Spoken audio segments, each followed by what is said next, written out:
Welcome, fellow travelers of the Fire Nation's complicated legacy, to the complete chronicle of Prince Zuko, the scarred prince whose journey from banished outcast to redeemed Fire Lord would prove that honor is not something you are born with, but something you choose to cultivate through countless difficult decisions. Tonight, we explore the extraordinary life of the boy who carried his father's rage, his mother's love, and his uncle's wisdom through a labyrinth of betrayal, redemption, and ultimately, peace. This is a tale of a soul learning that true strength lies not in never falling, but in rising each time you do. So settle in, make yourself comfortable, and let your mind drift as we traverse the decades of fire and shadow together. In the year 63, after Fire Lord Sozin's ascension to the throne, when the Fire Nation had begun its inexorable march toward the destiny that would consume the world in flame, a child was born who would carry within himself both the capacity for terrible destruction and the seeds of redemption that would one day restore balance to a world torn asunder by his family's ambitions. Prince Zuko entered the world not with the dramatic portents that might have been expected of one whose life would prove so pivotal to history, but with the quiet uncertainty that marks all births, where the future remains unwritten and the soul's true nature lies dormant beneath the surface of innocent flesh. The Fire Nation palace that welcomed this new prince was a monument to power, accumulated across generations of conquest and consolidation. Its red gold towers reaching towards sky that seemed perpetually painted in sunset hues by the volcanic activity that provided the nation's elemental strength. Within chambers decorated with tapestries depicting centuries of military triumph and cultural achievement, Prince Ozai and Princess Ursa gazed upon their firstborn son with emotions as complex as the political circumstances that had brought them together in marriage that served state purposes rather than romantic inclination. But it was the absence of something expected rather than the presence of anything alarming that first marked young Zuko as different from what Fire Nation tradition anticipated in a royal heir. The spark that should have danced behind his golden eyes, the telltale sign that indicated firebending potential from the moment of birth, was nowhere to be seen in the infant prince's steady gaze. Where other Fire Nation babies showed the flickering ember of their elemental birthright,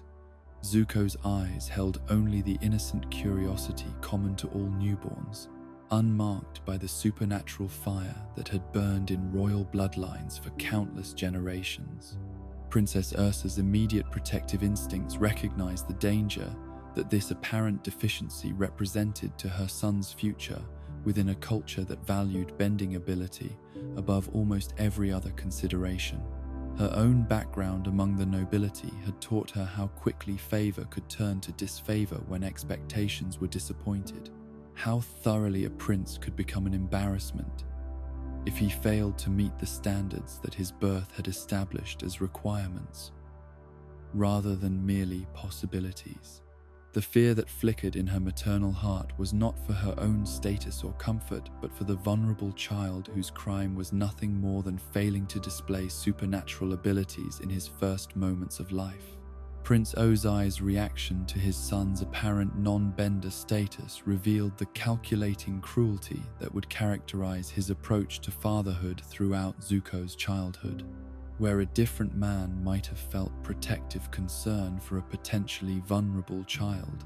Ozai experienced only the embarrassment of producing an heir who might prove inadequate to carry forward the family's legacy of power and conquest. His immediate suggestion that the infant be cast away from the palace, rather than acknowledged as legitimate heir, demonstrated how completely his understanding of paternal duty had been corrupted by political ambition and personal pride. The intervention of Princess Ursa and the fire sages who served the royal family prevented the immediate abandonment that Ozai's wounded pride demanded. Their combined arguments about patience and the unpredictability of bending manifestation providing the child with crucial time to develop the abilities that would prove his royal heritage authentic. The Fire Sage's wisdom about late-blooming benders and the spiritual nature of elemental gifts carried weight that even Ozai's autocratic nature could not dismiss entirely, while Ursa's quiet determination to protect her son created a buffer between paternal rejection and infantile vulnerability. The firebending that eventually manifested in young Zuko arrived not with the dramatic explosion of power that marked true prodigies, but through the gradual warming that characterized most normal development of elemental abilities. His first successful flames were small and uncertain, requiring coaxing and encouragement rather than emerging spontaneously from emotional intensity or conscious direction.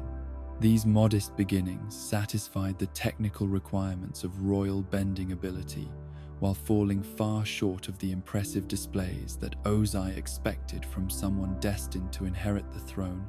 and lead the Fire Nation to ultimate victory over its enemies. But even this proof of legitimate firebending potential did little to warm Ozai's cold assessment of his eldest son, whose every achievement seemed diminished by comparison with possibilities that existed primarily in his father's imagination, rather than realistic evaluation of childhood development. The prince's expectations had been shaped by stories of legendary benders whose abilities had manifested early and grown quickly, whose natural talent had required minimal instruction to achieve mastery that others struggled years to develop. Zuko's normal progression through beginning techniques felt like personal failure to someone whose own considerable abilities had created unrealistic standards for what constituted acceptable achievement. The birth of Princess Azula 3 years later transformed the family dynamics in ways that made Zuko's position even more precarious, while providing his father with the kind of child whose natural gifts matched his elevated expectations. Azula's firebending manifested earlier and more dramatically than her brother's, her flames burning hotter and more stable from the beginning, while her tactical intelligence and natural cruelty suggested the kind of ruthless effectiveness that Ozai valued above compassion or moral restraint. The favoritism that immediately developed between father and younger daughter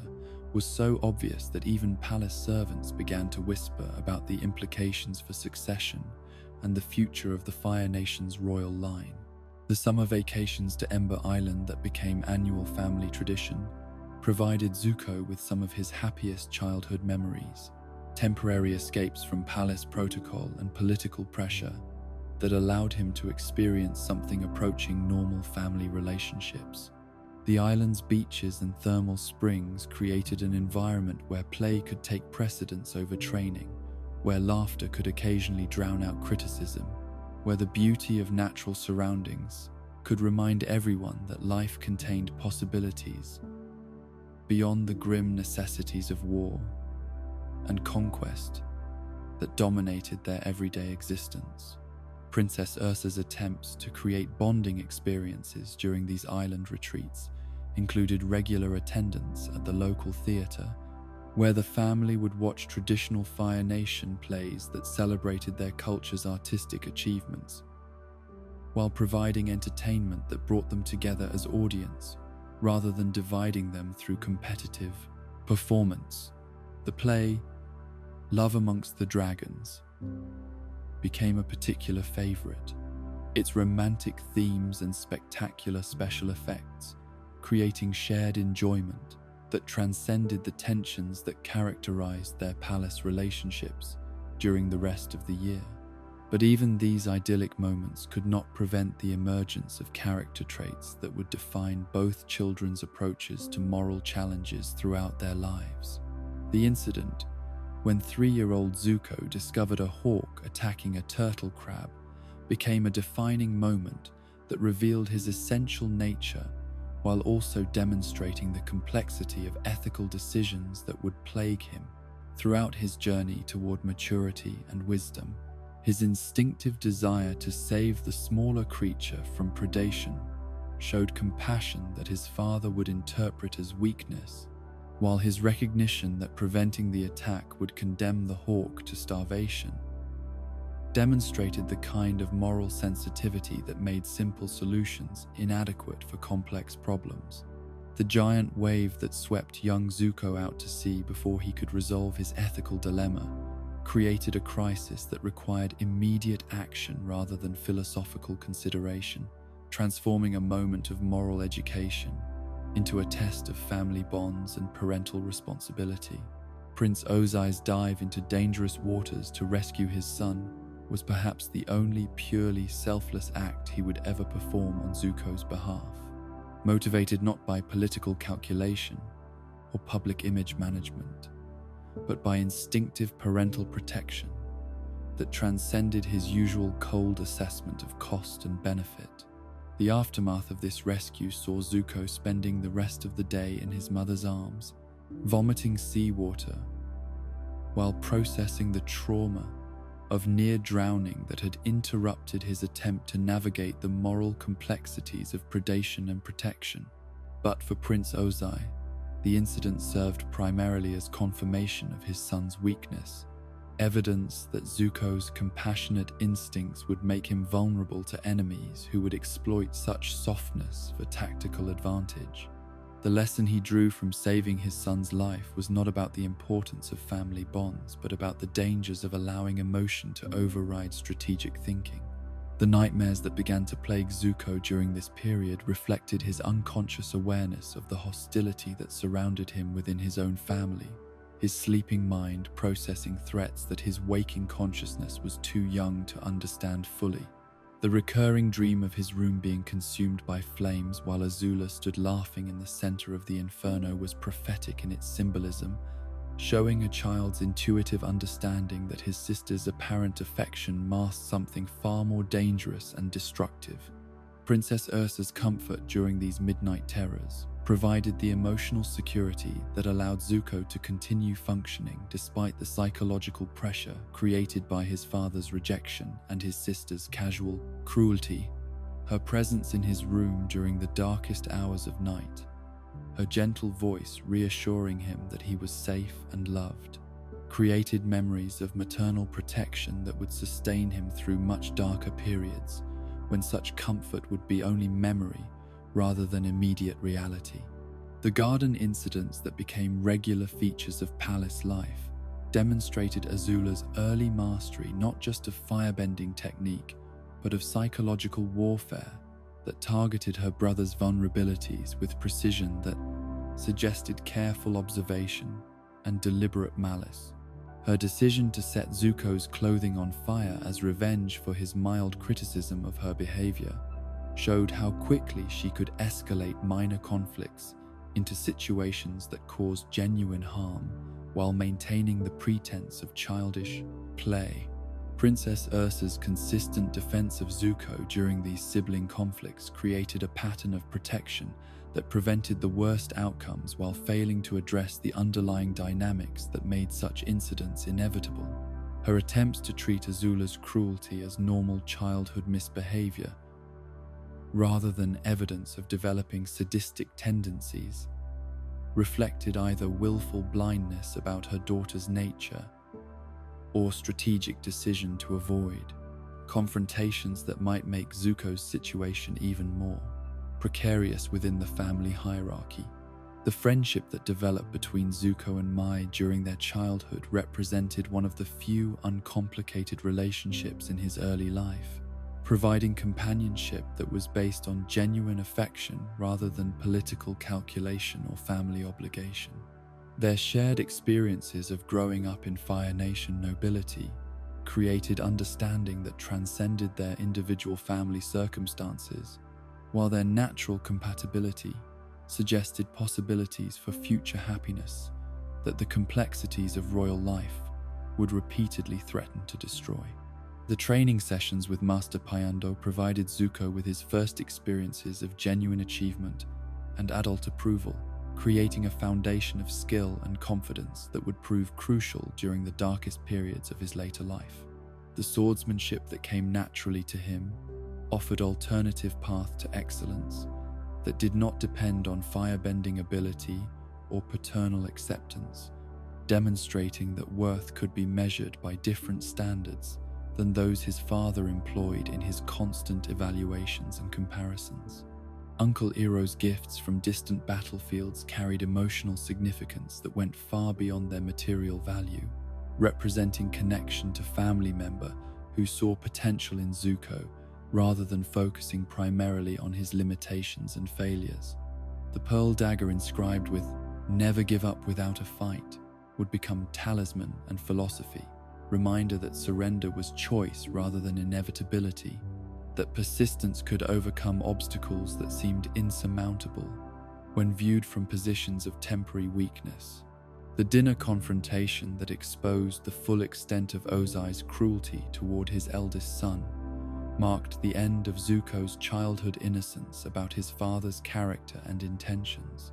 The casual revelation that Azula had mastered 14 more firebending forms, despite being a year younger, was designed not to motivate improvement, but to humiliate and demoralize, demonstrating that Ozai used his children's achievements as weapons against each other rather than celebrating their individual progress and development. The admission that he had wanted to discard Zuko at birth for lacking the traditional spark revealed how completely Ozai's paternal feelings had been subordinated to political and personal pride, how thoroughly he viewed his children as extensions of his own ambitions rather than individuals deserving of love and support regardless of their abilities. The declaration that Azula was born lucky, you were lucky to be born, crystallized years of differential treatment into a single phrase that would echo in Zuko's mind throughout his journey toward understanding his own worth and potential. Princess Ursa's intervention in this moment of maximum cruelty demonstrated her continued willingness to challenge her husband when her children's welfare was at stake, but it also revealed the limitations of her ability to protect them from emotional damage that no amount of maternal love could completely heal. Her success in making Ozai back down provided temporary relief, while highlighting how precarious Zuko's position remained within a family structure that elevated talent over character and achievement over basic human dignity. The humiliation that Zuko experienced during this dinner would become formative trauma that influenced his understanding of his own worth and his relationships with authority figures throughout his adolescence and young adulthood. The message that his existence was barely tolerable rather than genuinely welcomed created insecurities that would make him vulnerable to manipulation and desperate for approval from people who had demonstrated their unworthiness of his trust and devotion. But even as these painful experiences shaped Zuko's understanding of family and belonging, they also planted seeds of resilience and moral clarity that would eventually enable him to transcend the limitations that others tried to impose upon him. The boy who felt humiliated, hurt and pathetic after his father's cruel assessment was also developing the inner strength and moral sensitivity that would eventually enable him to reject everything his father represented while choosing to become someone worthy of the love and respect that had been denied him during these crucial formative years. The performance before Fire Lord Azulon that ended in embarrassing failure represented the culmination of all the pressure and inadequacy that had been building throughout Zuko's childhood, the moment when his perceived deficiencies became public knowledge rather than private family shame. Following Azula's perfect demonstration of advanced firebending techniques with his own clumsy attempt and ultimate fall, created humiliation that extended beyond immediate family to include the most powerful person in their world, making his inadequacy a matter of state concern rather than merely personal disappointment. Yet even in this moment of maximum embarrassment, Princess Ursa's declaration that she loved watching him perform provided the kind of unconditional acceptance that would sustain Zuko through much darker trials ahead. her refusal to be embarrassed by her son's limitations, her genuine pride in his efforts regardless of their outcomes, created foundation of self-worth that no amount of criticism or rejection could completely destroy throughout his long journey toward understanding his true value and potential. The evening that would forever divide Zuko's life into the time before his mother's love, and the endless years without it began like countless others before it, with the royal family gathering for dinner in the Grand Hall, where Fire Nation banners hung like crimson waterfalls from carved pillars that had witnessed generations of imperial meals. The long table that could have seated dozens was set for just 4, its polished surface reflecting the flames from braziers that cast dancing shadows across walls, decorated with portraits of Fire Lords, whose stern faces seemed to judge the living as harshly as they had judged their contemporaries during their respective reigns. Prince Ozai's mood had been particularly foul throughout the day, his frustration with military reports from the Earth Kingdom bleeding into every interaction with palace staff and family members who had the misfortune to cross his path during his moments of darkest temper. The war that had consumed Fire Nation resources and attention for decades was progressing more slowly than the aggressive timeline that Ozai had envisioned, creating pressure that he channeled into increasingly harsh treatment of anyone he perceived as failing to meet his exacting standards of excellence and dedication. Princess Azula's animated description of her training sessions was designed to capture her father's approval, while simultaneously highlighting the contrast between her exceptional progress and her brother's more modest achievements in the same disciplines. Her casual dismissal of their instructor as a dummy for suggesting proper form and technique revealed not just precocious arrogance, but deliberate provocation, testing boundaries while demonstrating the kind of disrespect for authority that Ozai found amusing when directed at others rather than himself. Zuko's correction of his sister's characterization was motivated not by desire to contradict her, but by genuine respect for their teacher, and understanding that proper technique was foundation for safe and effective firebending, rather than arbitrary restriction designed to limit creative expression. His defense of traditional methods reflected the same careful attention to fundamentals that Master Pyando emphasized during swordsmanship training, the recognition that mastery required discipline and patience, rather than raw talent and aggressive shortcuts. The explosion of rage that erupted from Prince Ozai in response to this mild correction revealed how completely his paternal relationships had been poisoned by competitive thinking that treated his children's interactions as zero-sum conflicts rather than opportunities for mutual growth and family bonding. His fist striking the table with force that made dishes jump, and wine splash demonstrated physical intimidation tactics that made rational discussion impossible, while establishing emotional atmosphere that prioritized dominance over communication. The comparison between Azula's 14 additional mastered forms and Zuko's more gradual progress was delivered not as encouragement to work harder, but as public humiliation, designed to reinforce hierarchies that served Ozai's psychological needs rather than either child's educational development. The specific number was chosen for maximum impact, precise enough to seem objective while devastating enough to create lasting emotional wounds that would influence Zuko's self-perception for years to come. But it was the revelation about Ozai's intentions at Zuko's birth that transformed momentary cruelty into fundamental betrayal, exposing the depth of paternal rejection that had shaped their relationship from its very beginning. The casual admission that he had wanted to cast away his newborn son for failing to display immediate signs of firebending ability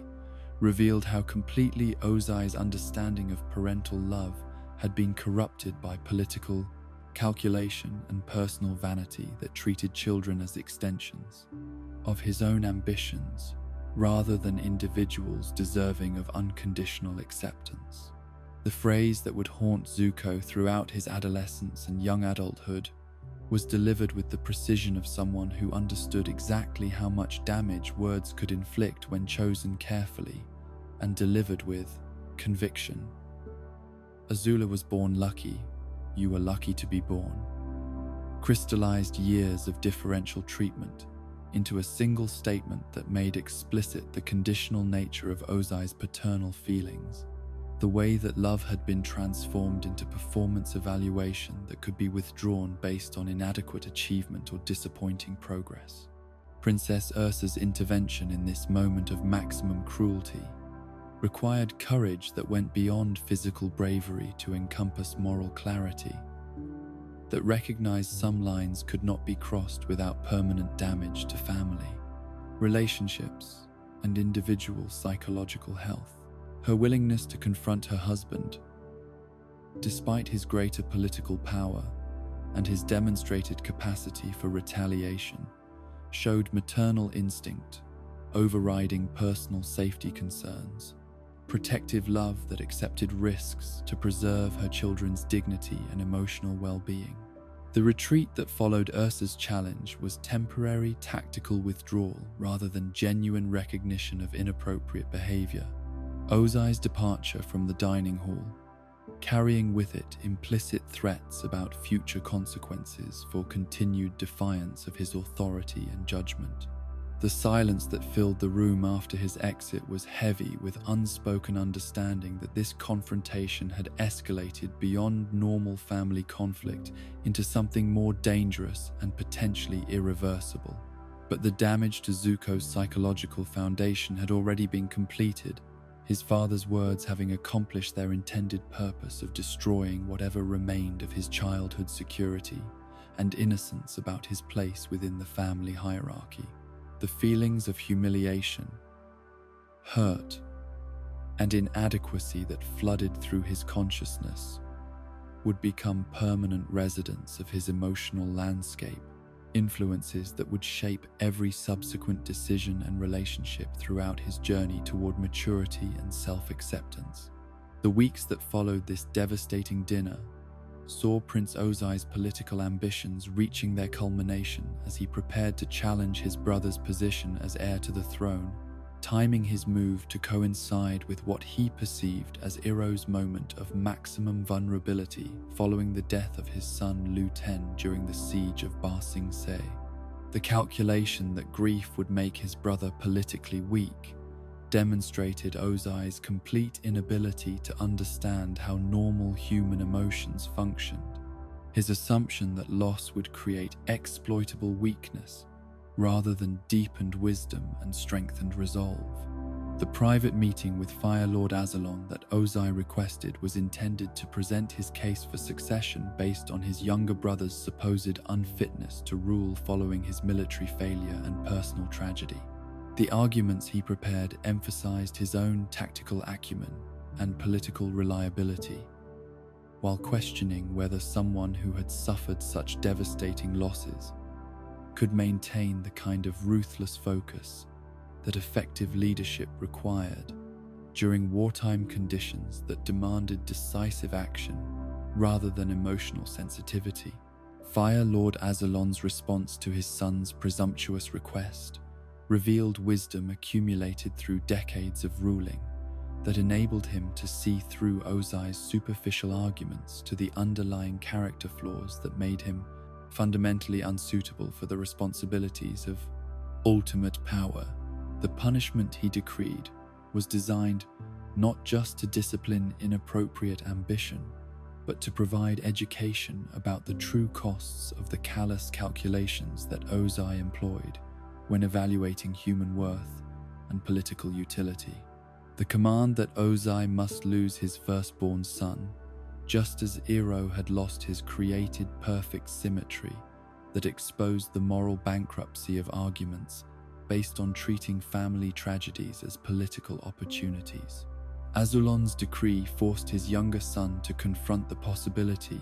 that his own children might be expendable when political necessities required sacrifice, that the ruthless logic he advocated for others might be applied to his own family circumstances when convenient for someone with greater power and authority.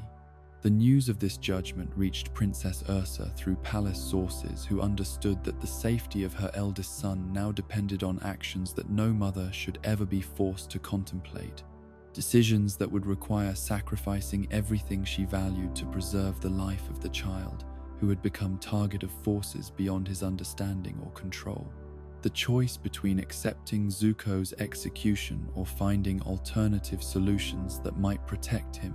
while serving other purposes created moral crisis that would test every aspect of her character and commitment. The agreement that Ursa negotiated with her husband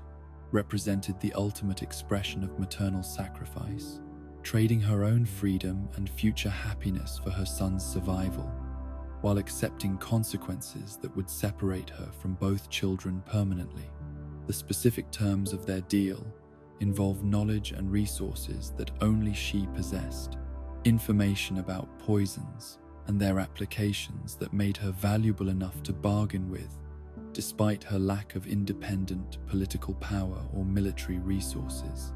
The poison that ended Fire Lord Azulon's life was administered with precision that left no evidence of foul play, while ensuring that the succession crisis would be resolved in Ozai's favor before anyone could investigate the Rayfor. Convenient timing of the elderly ruler's demise. The technique required expertise that few people in the Fire Nation possessed, knowledge that Ursa had acquired through her family's connections to traditions that predated the royal court's current political arrangements. The night when Princess Ursa came to wake Zuko for their final goodbye was filled with sorrow that she struggled to contain while trying to provide comfort and reassurance that would sustain him through the difficult years that lay ahead. Her instructions to never forget who he was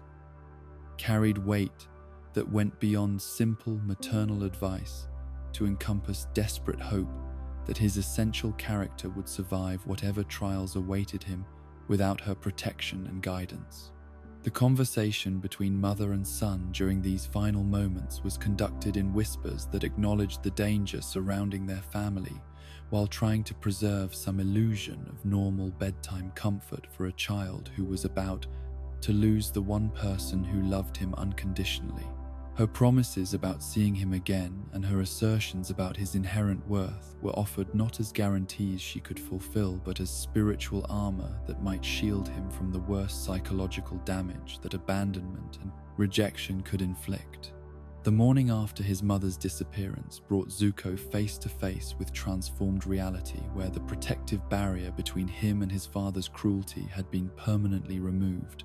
leaving him vulnerable to treatment that had previously been moderated by Ursa's presence and intervention. His desperate questions about her whereabouts were met with stony silence that made clear this topic was forbidden territory, that curiosity about her fate would only bring additional punishment and pain.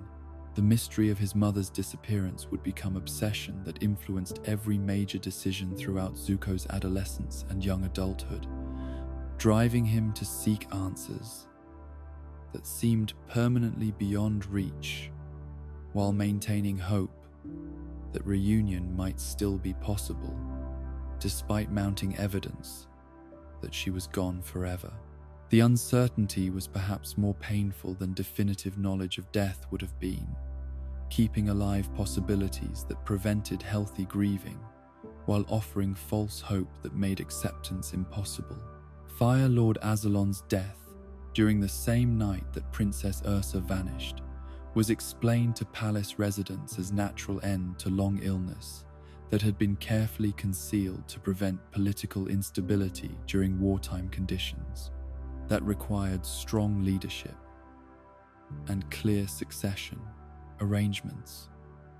The convenient timing that eliminated the threat to Zuko's life while clearing Ozai's path to power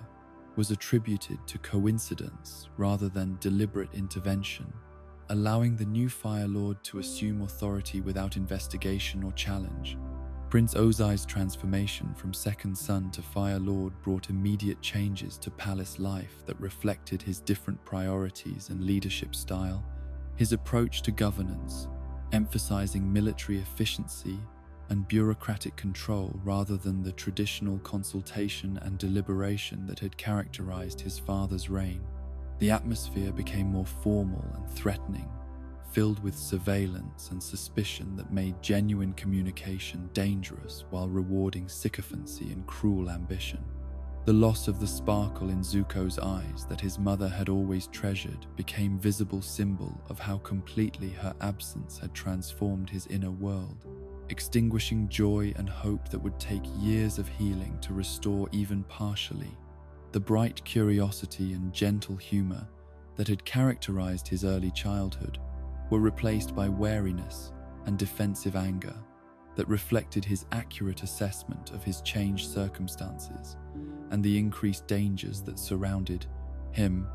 Uncle Iroh's return from the failed siege of Ba Sing Se brought him into contact with his nephew during this period of maximum vulnerability, their shared experience of devastating loss creating bond that would prove crucial for both their survival and eventual healing.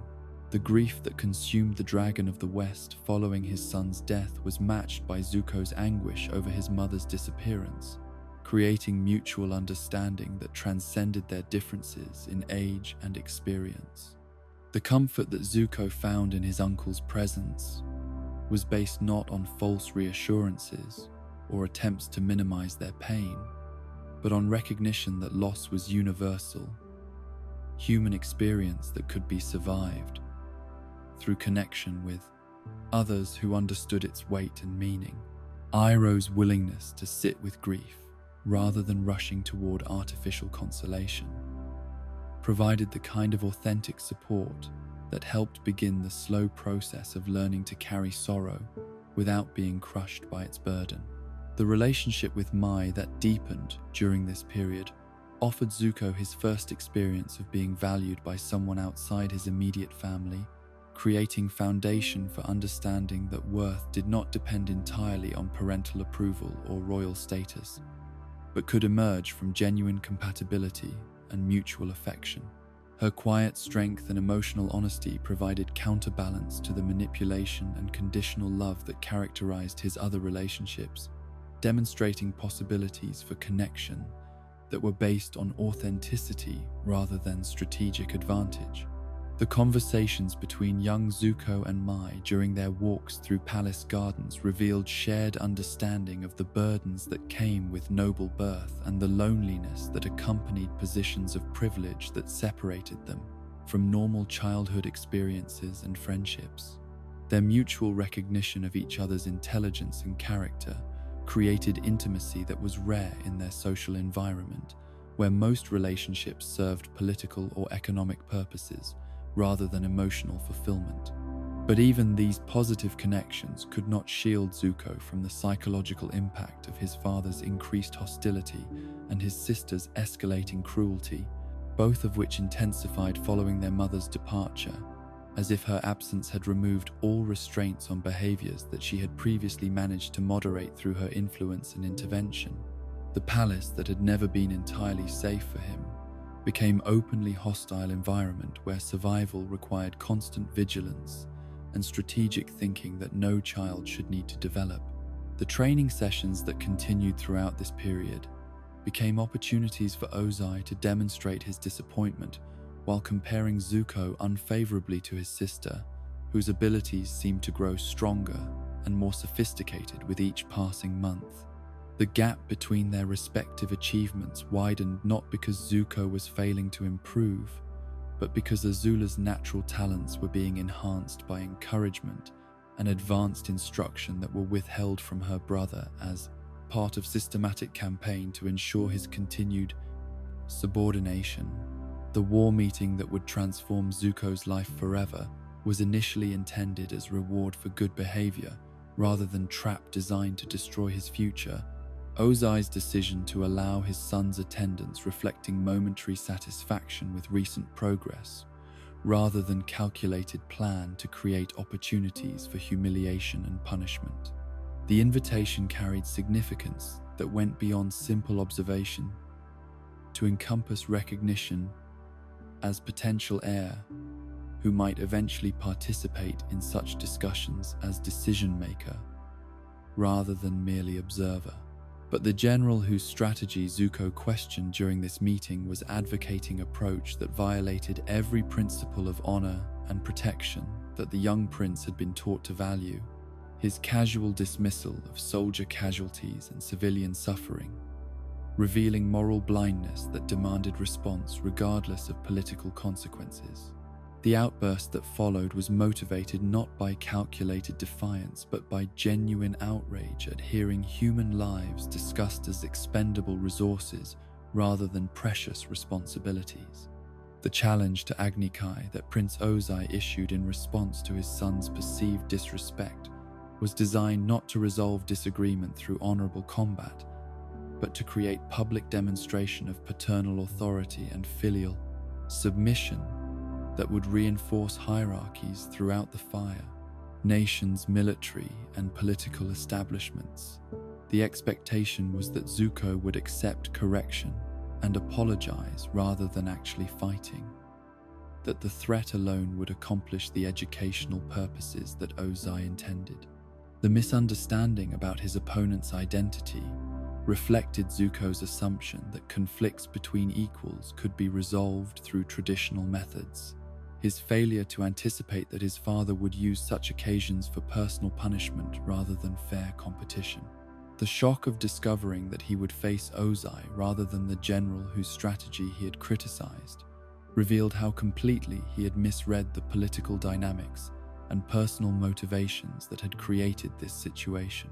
The refusal to fight that followed this revelation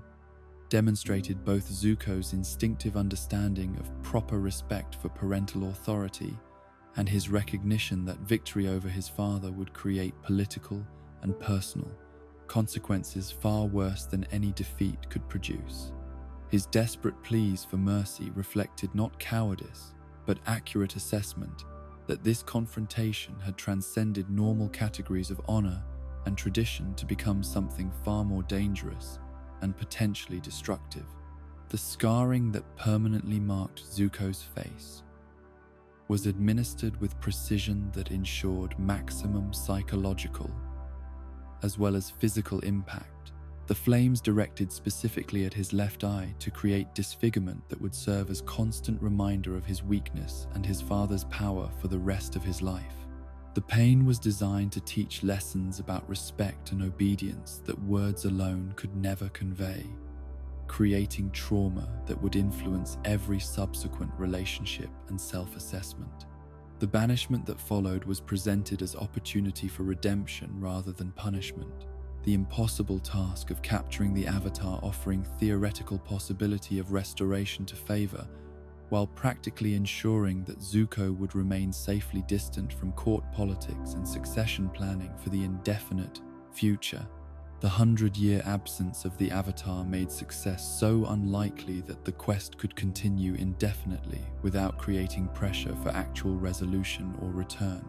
The departure from everything familiar that this banishment required represented complete upheaval of identity and purpose, transforming privileged prince into desperate exile, whose survival would depend on skills and resources that his sheltered upbringing had never required him to develop. The ship that carried him away from the Fire Nation was less vessel of exploration than floating prison, confining him within circumstances that offered no escape, except through achievement of goals that seemed designed to be impossible. Uncle Iroh's decision to accompany his nephew into exile was motivated by recognition that the boy could not survive such trials alone, that wisdom and protection would be required to prevent banishment from becoming death sentence disguised as opportunity for heroic redemption. The sacrifice of his own comfort and status to serve as guardian and teacher demonstrated love that transcended political calculation, commitment based on family bonds rather than strategic advantage. The education in patience and resilience that began during their first days aboard the ship would continue throughout their years of searching. Iroh's gentle guidance, providing alternative to the harsh criticism and impossible expectations that had characterized Zuko's previous instruction. The lessons were embedded in daily activities rather than formal training sessions. teaching through example rather than lecture about approaches to life that emphasize wisdom over mere strength and understanding over simple dominance. As the ship carrying the exiled prince and his uncle disappeared beyond the horizon of Fire Nation waters, Zuko's childhood came to its final end, with the recognition that return would require transformation so complete that the boy who sailed away might be unrecognizable to anyone who had known him during those brief years when his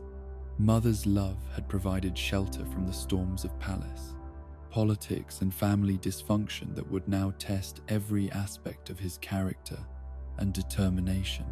The ship that carried Prince Zuko into exile moved through Fire Nation waters with the steady rhythm of disciplined oarsmen who understood that their cargo was precious despite being banished, their efforts maintaining pace that would carry the scarred prince away from everything familiar,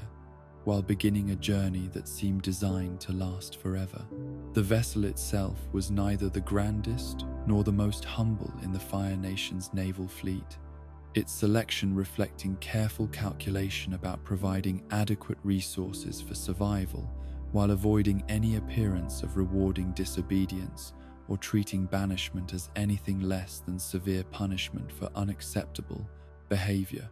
Uncle Iroh's presence aboard the ship transformed what might have been solitary confinement into opportunity for education and relationship building. His decision to share his nephew's exile, providing companionship that would prove essential for maintaining sanity during the long months and years of fruitless searching that lay ahead. The Dragon of the West brought with him not just tactical knowledge and political wisdom, but emotional stability that could serve as anchor during moments when despair and rage threatened to overwhelm the young prince's capacity for rational thought and strategic planning. The initial destination was the Western Air Temple, chosen not through careful research or strategic analysis, but through simple logic that suggested the Avatar would most likely be found among the ruins of his own people's civilization, assuming that spiritual and cultural connections might guide him toward locations that held meaning and significance from his previous lifetime. The temple's dramatic architecture, carved into cliff faces that seemed to defy gravity and engineering principles, created an appropriately mystical setting for what Zuko hoped would be the beginning and end of his quest. But the Western Air Temple's ancient halls and meditation chambers yielded nothing more than dust and echoes, their emptiness serving as first indication that finding the Avatar would require more than simply visiting obvious locations and conducting superficial searches. The disappointment that followed this initial failure was compounded by Zuko's harsh treatment of his uncle, whose patient attempts at encouragement and guidance were met with anger and resentment that reflected the young prince's frustration with circumstances beyond his control and his inability to accept help that felt like pity. The realization that he had misjudged his uncle's motivations came gradually, emerging through small observations about Iroh's genuine concern for his welfare and his willingness to sacrifice personal comfort for his nephew's benefit without expecting gratitude or recognition in return. The older man's consistent kindness in the face of ungrateful behavior demonstrated character that Zuko had rarely encountered during his palace upbringing, where relationships were typically transactional and affection was conditional upon performance and status. The systematic search of all 4 air temples that followed consumed months of travel and investigation, while yielding nothing but confirmation that the air nomad genocide had been as thorough and complete as Fire Nation records claimed, leaving behind only architectural monuments to civilization that had been erased from the world through systematic campaign of destruction and cultural elimination. Each empty temple reinforced the growing suspicion that the Avatar might be truly gone forever, that the quest might be literally impossible rather than merely extremely difficult. The expansion of their search to include remote locations throughout the 4 nations reflected Zuko's growing desperation, as the obvious possibilities were exhausted without success, forcing him to consider alternatives that seemed increasingly unlikely while maintaining hope that persistence might eventually yield results where logic and probability suggested only continued failure. The maps that covered his cabin walls became tapestries of obsession, marking visited locations and potential leads with the kind of meticulous detail that characterized minds consumed by single purpose. The crew members who served aboard Zuko's ship during these early months of searching were initially skeptical about their mission and resentful about the disruption to their normal duties and comfortable assignments, their attitudes reflecting the general Fire Nation belief that the Avatar's prolonged absence proved his permanent departure from the world, rather than indicating temporary hibernation or strategic withdrawal. Their transformation from reluctant servants to loyal followers would require dramatic demonstration of their prince's character and capabilities under pressure. The storm that tested everyone aboard the ship arrived without warning from horizon that had shown no signs of dangerous weather. Its sudden intensity and supernatural characteristics, suggesting forces beyond normal meteorological patterns, while creating conditions that made survival dependent on leadership and seamanship rather than royal status or political connections. The wind and waves that battered their vessels stripped away social pretensions to reveal essential character traits that determined who would rise to meet the crisis and who would succumb to panic. Zuko's decision to risk his life saving a crew member who had fallen overboard during the height of the storm was motivated not by calculated attempt to win loyalty, but by instinctive understanding that leadership required personal sacrifice, and that rank carried obligations as well as privileges. The rescue that followed demonstrated courage and seamanship that his critics had not expected from someone they viewed as pampered prince, whose banishment reflected weakness rather than unfortunate circumstances beyond his control. The crew's changed attitude toward their prince following this display of heroism under pressure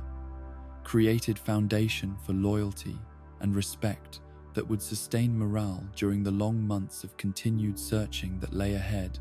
Their recognition of his courage and competence, providing validation that he had rarely experienced within his own family's assessments of his character and capabilities. The transformation from reluctant servants to devoted followers demonstrated how leadership could be earned through actions, rather than inherited through birth or imposed through authority. The creation of the Blue Spirit persona represented Zuko's recognition that conventional approaches to capturing the Avatar were proving inadequate, that success might require methods that transcended normal Fire Nation military doctrine, while utilizing skills and capabilities that he had developed outside his elemental training. The mask and swords that defined this alternate identity allowed him to operate without the political constraints and expectations that limited his options as recognizable Fire Nation prince. The rescue of Avatar Aang from Admiral Zhao's fortress prison demonstrated both the effectiveness of Zuko's new approach and the moral complexity that would characterize his relationship with his quarry throughout their extended conflict. Their temporary cooperation revealing shared values and compatible personalities that made their enmity feel artificial and unnecessary rather than inevitable consequence of national loyalties and family obligations. The irony of saving someone he was supposed to capture reflected growing internal contradictions that would eventually force fundamental reassessment of his goals and methods. The elaborate deception that followed, involving faked death and carefully staged evidence designed to convince Admiral Zhao that his rival had been eliminated, showed Zuko's developing sophistication in strategic thinking and psychological manipulation while providing temporary respite from official interference in his quest. The freedom that came from being presumed dead allowed more creative approaches to his mission while eliminating pressure from superiors who had been monitoring his progress and offering unwanted advice. The infiltration of the Northern Water Tribe during Admiral Zhao's siege required every skill that Zuko had developed during months of searching and training, His success in reaching the Avatar, despite overwhelming odds, demonstrating mastery of stealth and combat techniques that had been refined through constant practice and desperate necessity. The capture that finally succeeded felt like vindication of his methods and validation of his persistence, proof that impossible goals could be achieved through sufficient dedication and creative problem-solving. But the blizzard conditions that trapped both captor and captive in ice caves, far from any settlement or rescue possibility, transformed victory into mutual survival crisis. The harsh environment,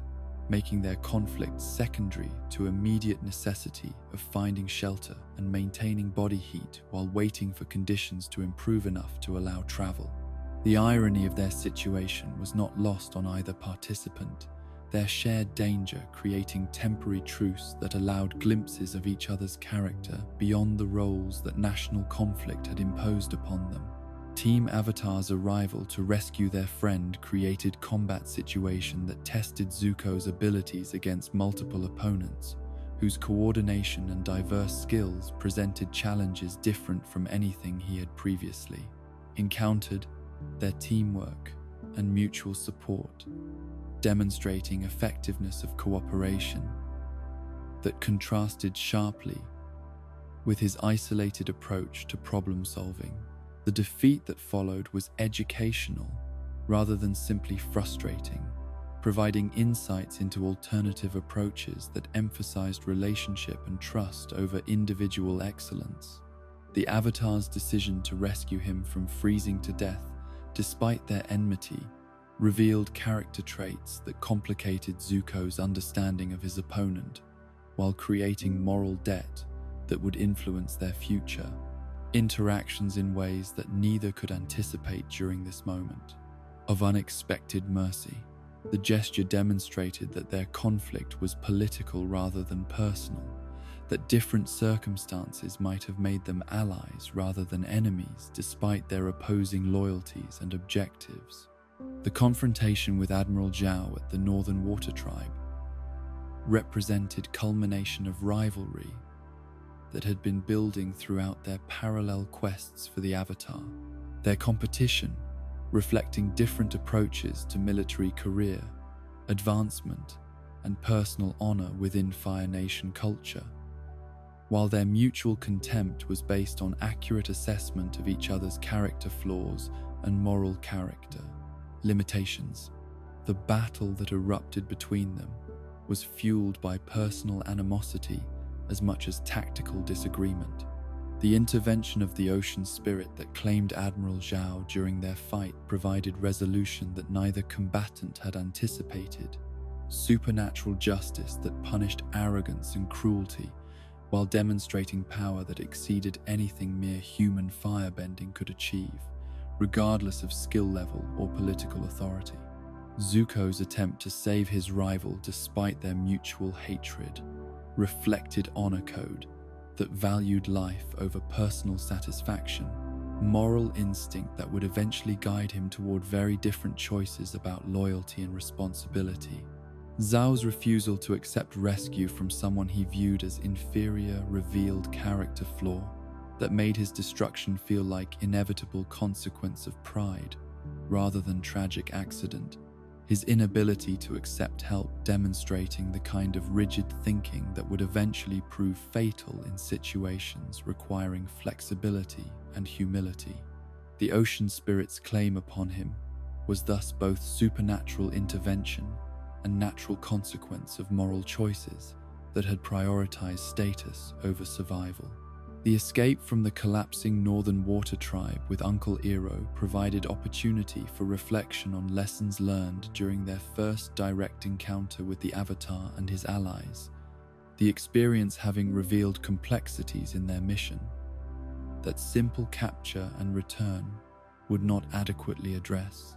The nephew, who had begun this quest with clear understanding of success and failure, was beginning to recognize that achieving his goals might require fundamental changes in his approach and understanding. Uncle Iroh's question about why Zuko was not immediately pursuing the Avatar despite knowing his location and having opportunity to resume the chase, reflected the older man's perception that his nephew's motivations were shifting in response to experience and observation, that simple obedience to his father's commands was no longer sufficient explanation for continued dedication to mission that was causing increasing internal conflict and moral confusion. Zuko's admission that he was tired carried meaning that went beyond physical exhaustion to encompass emotional and spiritual weariness that came from months of single-minded pursuit without achieving lasting satisfaction or resolution. His recognition that success in capturing the Avatar might not provide the redemption and acceptance that had motivated his initial dedication to seemingly impossible quest. The rest that followed this acknowledgement was first step toward understanding that external achievement could not heal internal wounds that required different approaches to healing. The arrival of Princess Azula, with news of apparent forgiveness and invitation to return home, seemed like answer to prayers that Zuko had been afraid to voice, offering possibility that his exile might end without requiring completion of mission that had proven more complex and challenging than anyone had anticipated when his banishment was originally decreed. The prospect of reunion with father and restoration to royal favor was tempting beyond rational assessment of probability or conditions. But the revelation that Azula's offer was trap rather than genuine invitation demonstrated how thoroughly palace politics had been poisoned by suspicion and competition. His sister's willingness to use hope as weapon against him, showing character traits that made trust impossible and family relationship into battlefield, where affection became vulnerability rather than source of strength and support. The betrayal was devastating not because it was surprising, but because it confirmed fears about isolation that had been growing throughout his exile. The escape that followed required abandoning ship and most possessions while cutting hair that had grown long during months of travel, symbolic transformation that marked transition from exiled prince searching for redemption to fugitive, whose survival depended on anonymity and careful avoidance of detection by authorities who would show no mercy to traitors regardless of their royal blood or previous status within Fire Nation. Hierarchy. The decision to separate from Uncle Iroh reflected Zuko's belief that independence was necessary for spiritual growth, and that continued dependence on older man's protection and guidance was preventing development of capabilities and insights that could only emerge through solitary struggle and individual responsibility for outcomes. The parting was painful for both participants, but necessary for different reasons that neither could fully articulate at the time. But Uncle Iroh's secret decision to follow at distance while maintaining appearance of respect for his nephew's autonomy demonstrated wisdom and love that transcended hurt feelings about rejection, his understanding that protection could be provided without undermining independence while ensuring that help would be available during moments of greatest danger or confusion. The shadowing that followed required skills developed during decades of military service, while reflecting emotional commitment that went beyond duty to encompass genuine affection. The encounter with the pregnant couple preparing food by roadside campfire created moral tests that revealed how much Zuko's character had changed during months of exile and exposure to different perspectives on life and responsibility. His initial plan to steal their provisions, giving way to recognition that their need was greater than his own, and that theft from such people would violate principles that had been developing through observation and experience rather than formal instruction. The decision not to steal, despite his own hunger, demonstrated moral growth that might have surprised those who remembered only the angry prince who had been banished for defying authority. His consideration of others' welfare showing influence of Uncle Iroh's teaching, and his own observations of how kindness and cruelty created different outcomes in relationships and communities. The sacrifice of immediate satisfaction for ethical behavior reflected maturing understanding of what honor actually meant beyond social status and family reputation. The Earth Kingdom town where Zuko encountered Lee and his family provided opportunity for genuine connection with people whose lives were uncomplicated by palace politics and national conflict, their acceptance of him as individual rather than prince or enemy soldier,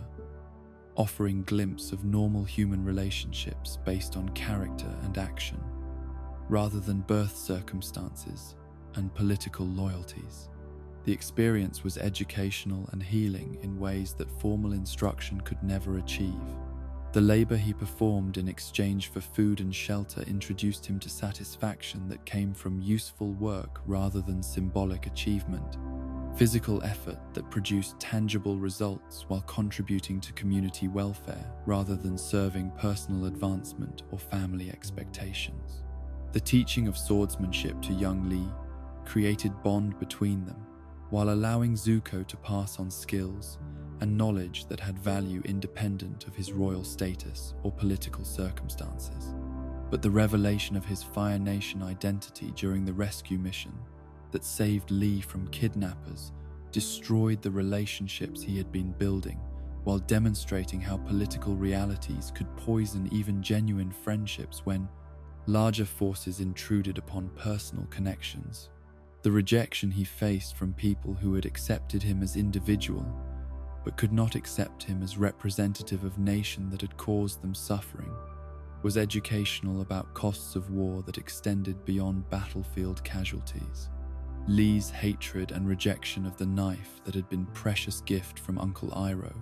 reflected broader pattern of how political identities could overwhelm personal relationships, making individual character irrelevant when national loyalties created barriers that goodwill and genuine affection could not overcome. The lesson was painful but necessary preparation for future challenges that would require understanding of how personal choices were constrained by historical circumstances and collective memories. The reunion with Uncle Iroh after Azula's attack on the older man created opportunity for reconciliation, while revealing how much both had learned during their separation, their shared vulnerability and mutual need, providing foundation for renewed partnership that would be stronger than their previous relationship because it was based on choice rather than family obligation or circumstances beyond their control. The healing that followed encompassed both physical recovery and emotional restoration. The instruction in lightning redirection that Iroh provided during their hiding represented practical preparation for future challenges while demonstrating techniques that embodied philosophical principles about transformation and adaptation rather than simple resistance or overwhelming force. The method required understanding of energy flow and spiritual balance that made it appropriate metaphor for broader approaches to conflict resolution and personal growth that would prove essential throughout remaining challenges. The lightning storm that provided opportunity for Zuko to test his new abilities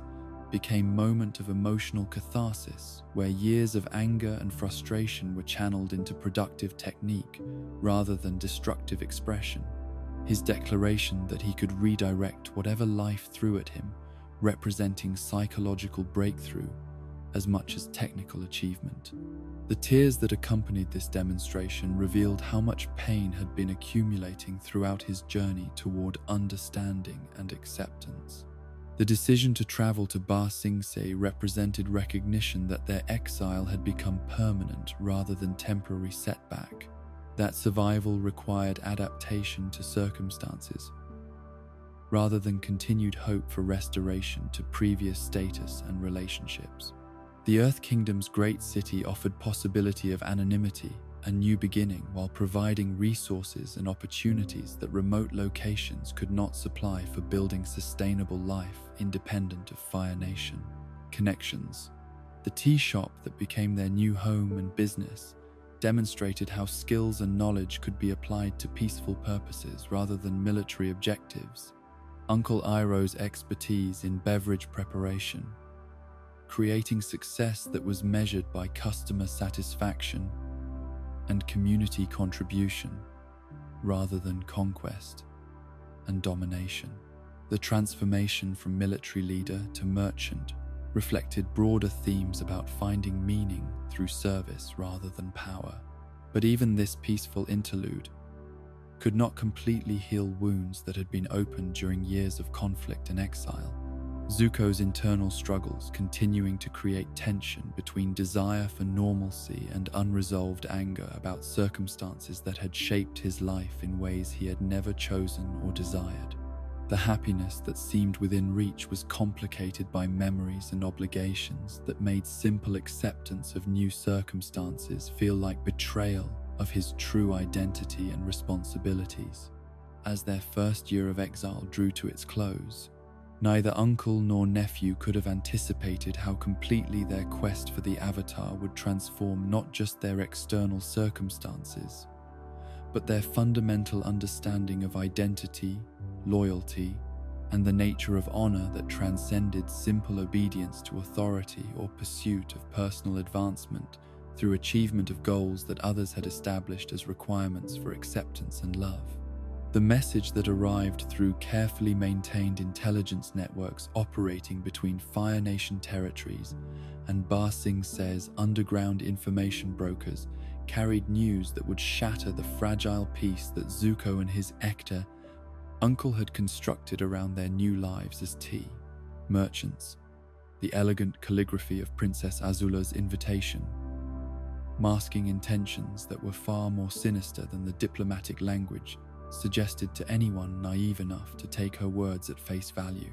The summons home presented itself as recognition of changed political circumstances and paternal forgiveness, offering restoration to favor that had seemed permanently lost during the long months of futile searching and gradual acceptance of exile as permanent condition rather than temporary setback. The initial reaction to this unexpected communication was joy so profound that rational analysis became temporarily impossible. Years of desperate hope for reconciliation, overwhelming careful judgment that should have recognized the suspicious timing and convenient resolution of conflicts that had seemed irreconcilable just days before. Zuko's excitement at the prospect of returning home as honored son rather than banished failure reflected psychological needs that had been growing stronger rather than weaker during their period of apparent contentment in Ba Sing. See, the surface satisfaction of their peaceful existence, having failed to address deeper wounds that required different forms of healing. Uncle Iroh's immediate suspicion about his niece's motives was based on intimate knowledge of royal family dynamics and decades of experience with political maneuvering that had taught him to distrust convenient solutions to problems that had previously seemed intractable. His understanding of Azula's character making him skeptical about any gesture that appeared to offer something valuable,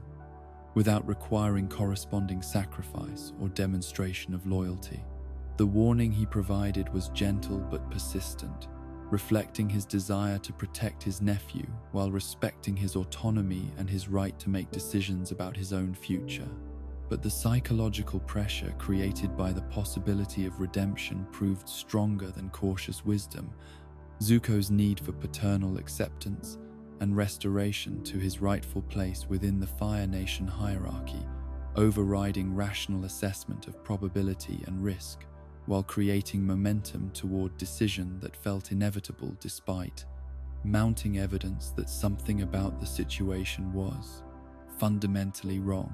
The journey that followed was undertaken with mixture of hope and anxiety that reflected accurate, intuitive understanding of danger, combined with desperate desire to believe that reconciliation was finally possible. The meeting that had been arranged in neutral territory between Fire Nation and Earth Kingdom spheres of influence took place in landscape that seemed designed to emphasize the precarious nature of their situation. Barren hills and scattered rocks, providing little cover, while creating atmosphere of exposure and vulnerability that should have served as warning about the true nature of their circumstances. The isolated location that had been chosen for this reunion was perfect for ambush while being completely unsuitable for celebration or genuine diplomatic negotiation. Princess Azula's performance during their initial reunion was masterful in its combination of apparent sincerity and subtle threat, her words carefully chosen to create impression of changed attitudes while maintaining plausible deniability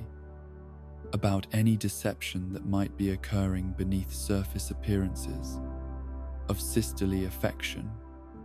and familial reconciliation.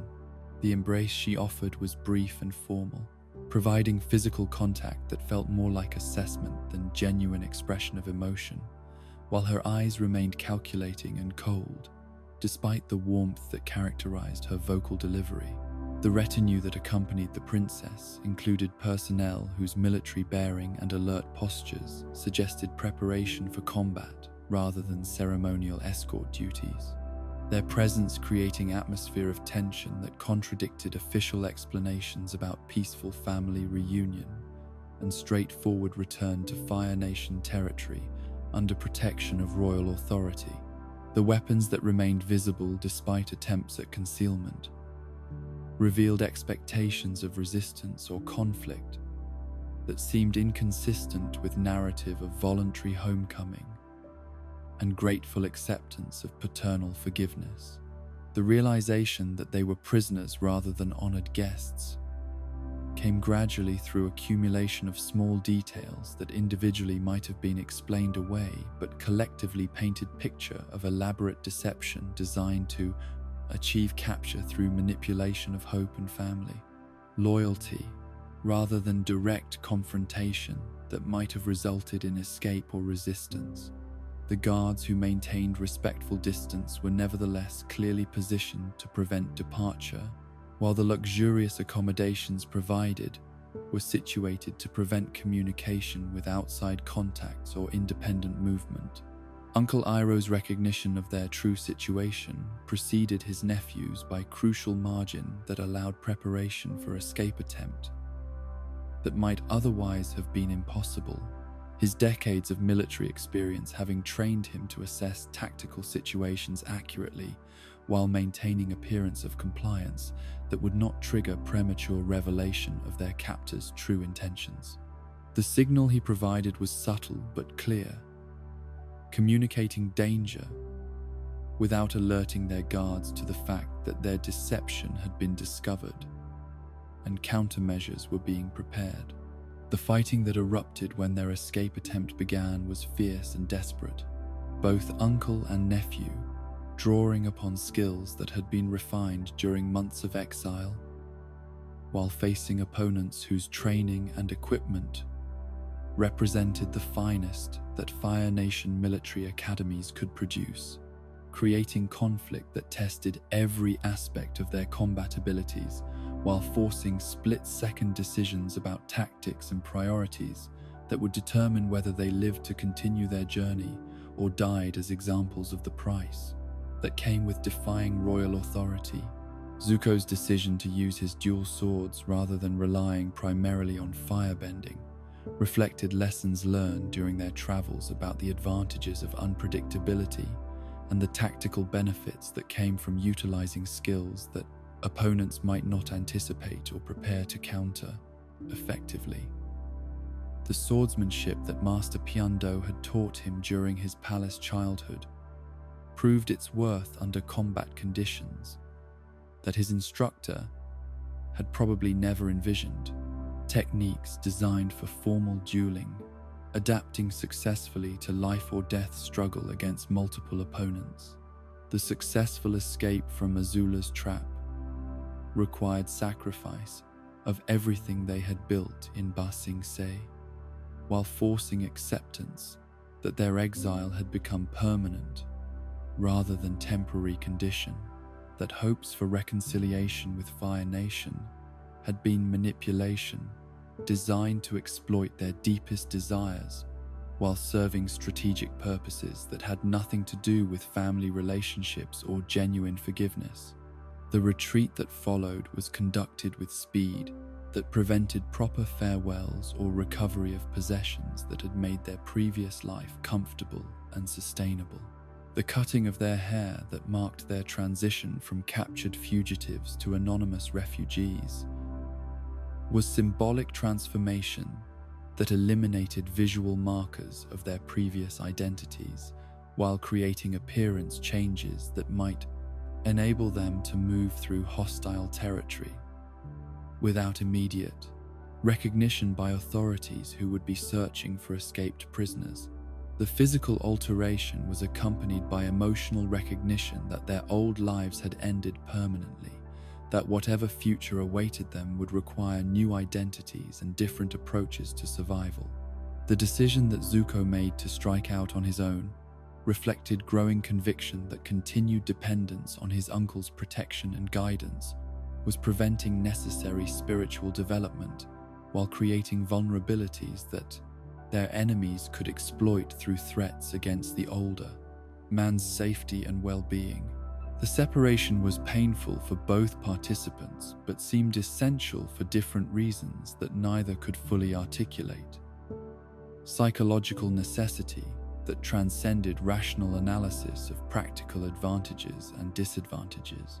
But Uncle Iroh's choice to follow at distance while maintaining appearance of respect for his nephew's declared independence demonstrated wisdom that encompassed both tactical understanding and emotional insight. His recognition that protection could be provided without undermining autonomy, while ensuring that assistance would be available during moments of greatest danger or moral crisis. The shadowing that followed required skills developed during decades of military service while reflecting love that transcended hurt feelings about apparent rejection. The solitary journey that Zuko believed he was undertaking provided opportunities for self-reflection and moral testing that would have been impossible under his uncle's protective influence. Each decision about direction and behavior, revealing character traits that had been developing throughout their exile, while creating situations that required individual judgment rather than collective consultation and consensus. The independence was both liberation and burden. Freedom that came with responsibility for consequences that could no longer be shared or deflected. The encounter with the pregnant couple preparing their simple meal by roadside campfire created moral test that revealed how completely Zuko's understanding of right and wrong had been transformed by exposure to people whose lives were constrained by poverty rather than politics, their obvious need and vulnerability, creating a situation where theft would have been easy but ethically indefensible. The internal struggle between hunger and conscience that followed was brief but decisive, his choice to respect their property, reflecting values that had been developing through observation and experience. The decision to abandon his plan for theft despite his own desperate hunger was accompanied by recognition of the woman's pregnancy and the implications that additional hardship might have for her health and the welfare of her unborn child, considerations that would never have occurred to the angry prince who had begun this journey, but which now seemed natural and necessary elements of moral calculation. The sacrifice of immediate satisfaction for ethical behavior demonstrated growth that surprised him while providing a glimpse of the person he was becoming through adversity and reflection. The Earth Kingdom town where Zuko encountered the family that would temporarily adopt him as laborer and friend provided first genuine experience of community acceptance based on individual character rather than royal status or political identity, their willingness to judge him according to actions rather than birth circumstances, offering hope that meaningful relationships were possible despite the complications created by his background and continuing obligations. The work they provided was honest and useful, creating satisfaction that came from contribution rather than consumption. The bond that developed with young Lee reflected Zuko's natural ability to connect with people when political barriers were removed and authentic communication became possible. the boy's eagerness to learn swordsmanship providing opportunity for teaching that utilized skills developed during palace childhood, while serving purposes that were entirely constructive and peaceful. The relationship was uncomplicated by expectations or hidden agendas. Simple friendship based on mutual respect and shared interests that created joy neither participant had experienced in their previous circumstances. The instruction in sword techniques that Zuko provided during their evening training sessions was careful and methodical. His awareness of the responsibility that came with teaching potentially dangerous skills, creating an approach that emphasized safety and discipline rather than aggressive application or competitive dominance. The lessons were structured to build confidence and capability, while instilling respect for weapons and understanding of the ethical constraints that should govern their use in conflicts that might arise throughout Lee's life. The domestic routine that surrounded these lessons provided Zuko with first experience of normal family life since his mother's disappearance. The simple rhythms of meals and conversation and shared labor, creating atmosphere of belonging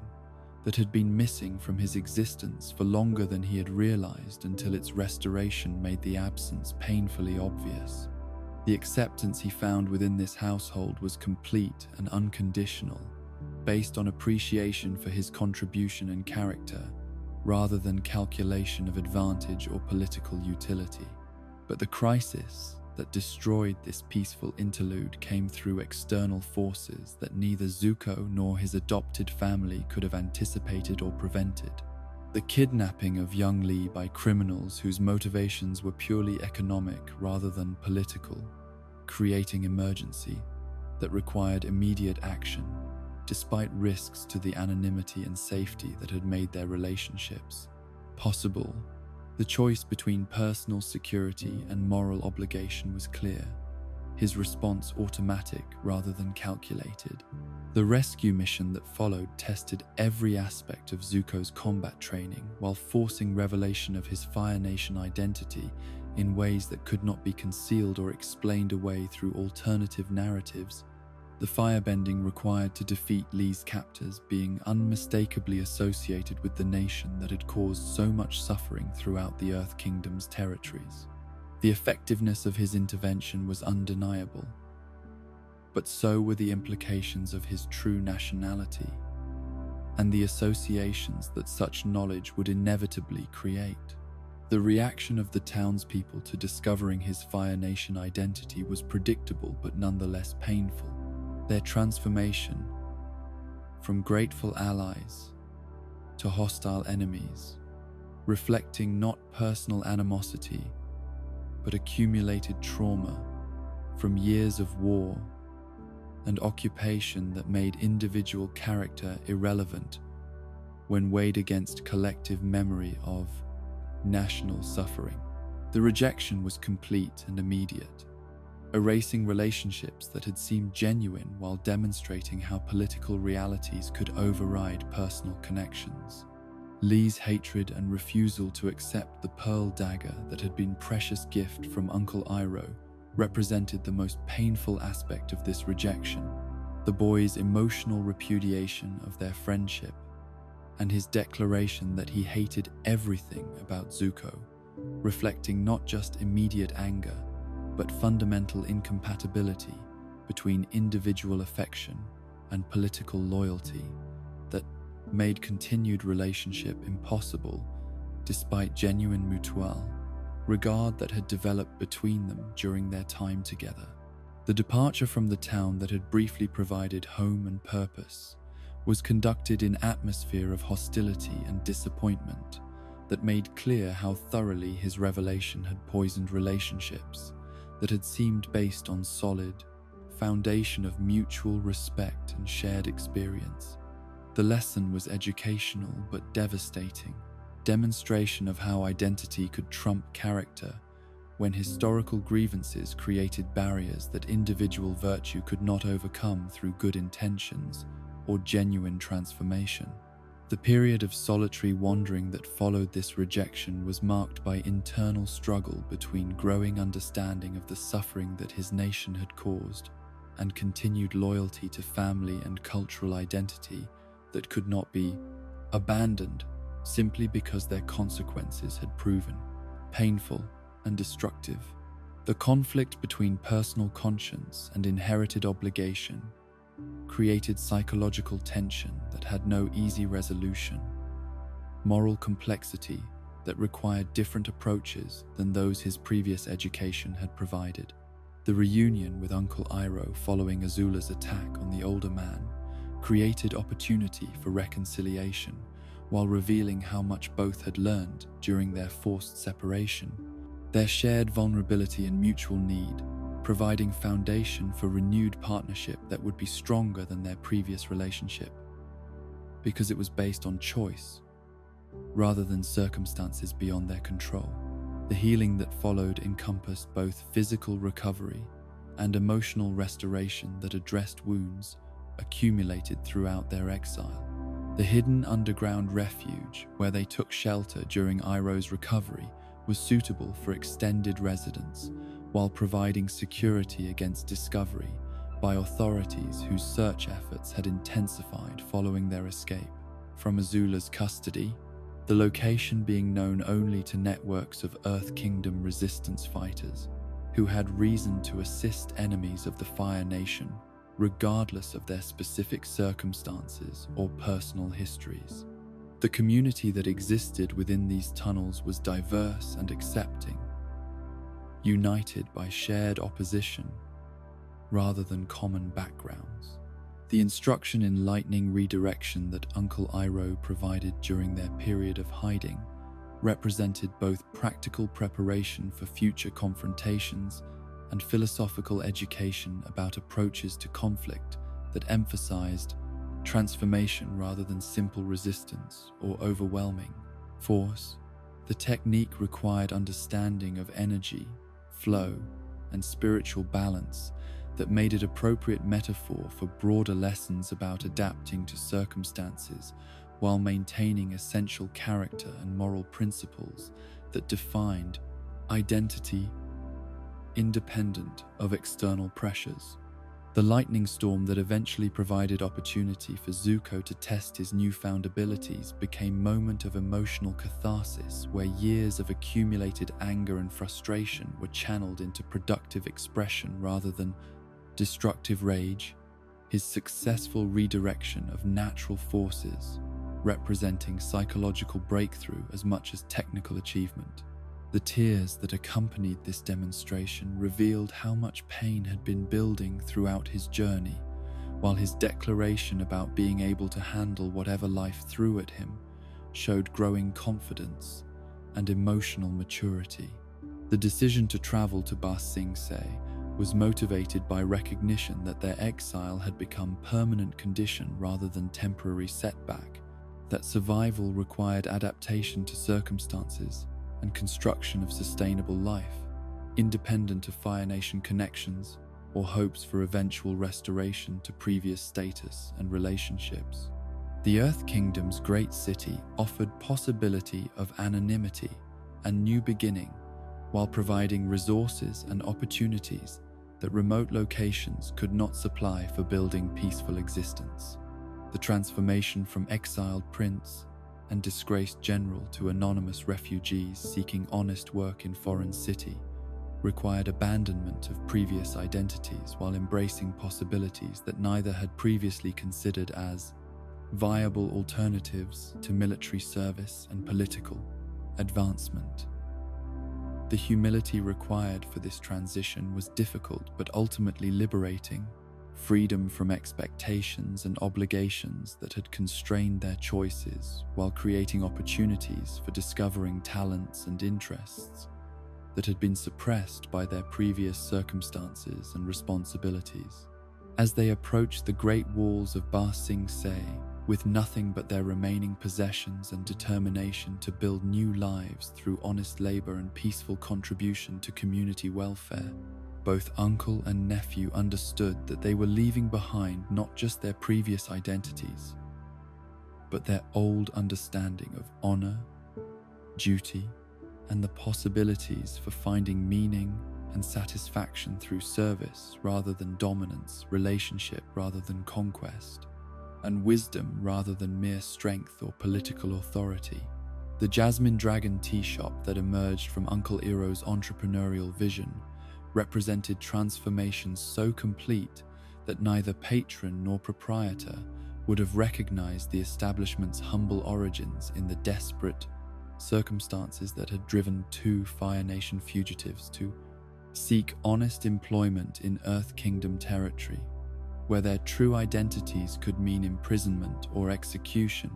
if discovered by authorities still searching for escaped political prisoners. The small storefront that Iroh had secured through careful negotiation and demonstration of his exceptional brewing skills was located in Ba Sing Se's middle ring,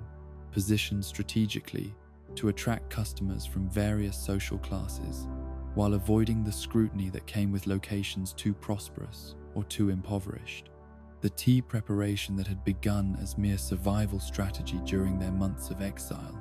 had evolved into artistic expression that drew upon decades of accumulated knowledge about leaves and temperatures and brewing times that Iroh had gathered during his travels throughout the world as Dragon of the West, his military campaigns having provided opportunities to sample local varieties and techniques that most Fire Nation citizens would never encounter during their isolated existence within their island nation's borders. The transformation from general to merchant required different skills, but similar attention to detail and understanding of human psychology. Zuko's initial resistance to their new circumstances as common laborers, rather than royalty in exile, reflected psychological difficulties that went beyond simple adjustment to reduced social status. His identity having been so thoroughly constructed around his position as Fire Nation Prince that functioning as anonymous tea server required fundamental reconstruction of self-concept and personal worth that could not be accomplished through conscious effort alone. The work was honest and necessary, but it felt like betrayal of everything he had been taught about duty and destiny since earliest childhood. The customers who frequented the Jasmine Dragon during those early months of operation provided Zuko with first sustained exposure to Earth Kingdom citizens as individuals rather than abstract enemies or potential sources of information about Avatar whereabouts, their conversations and concerns revealing shared humanity that transcended national boundaries while demonstrating how war had affected civilian populations in ways that military reports could never adequately capture or convey. The personal stories of loss and adaptation were educational in ways that formal instruction could never achieve. The gradual improvement in their financial circumstances that resulted from growing reputation for quality and service created stability that neither had experienced since leaving Fire Nation territory. The predictable routine of daily operation, providing structure and purpose that had been missing during their period of desperate searching and constant uncertainty about future survival and security. The success was modest but genuine, based on merit rather than inheritance or political connection, creating satisfaction that came from actual achievement rather than symbolic recognition. Uncle Iroh's obvious happiness during this period contrasted sharply with his nephew's continued internal struggle, the older man's contentment with simple pleasures and meaningful work, revealing personality traits that had been suppressed by military duty and court obligations during his previous existence as Fire Nation General and member of royal family. His laughter and casual interactions with customers showed character that had been hidden beneath formal protocol and strategic calculation required by his previous positions and responsibilities. The suggestion that Zuko should accept Jin's invitation to social engagement was motivated by Iroh's recognition that his nephew's isolation and continued focus on past grievances were preventing emotional healing and personal growth that could only occur through normal human relationships based on mutual interest rather than family obligation or political alliance. The encouragement was gentle but persistent, reflecting understanding that solitude could become prison rather than sanctuary if maintained too long without meaningful connection to others. Jin's interest in the mysterious tea server, who seemed educated and cultured beyond his apparent social station, was based on genuine attraction to character traits that she recognized, despite his attempts to maintain anonymity and emotional distance from people whose friendship might complicate their carefully constructed false identities. Her persistence in pursuing relationship reflected intuitive understanding that his reserve masked pain rather than indifference, that his reluctance to engage socially came from protective instincts rather than lack of interest or capability.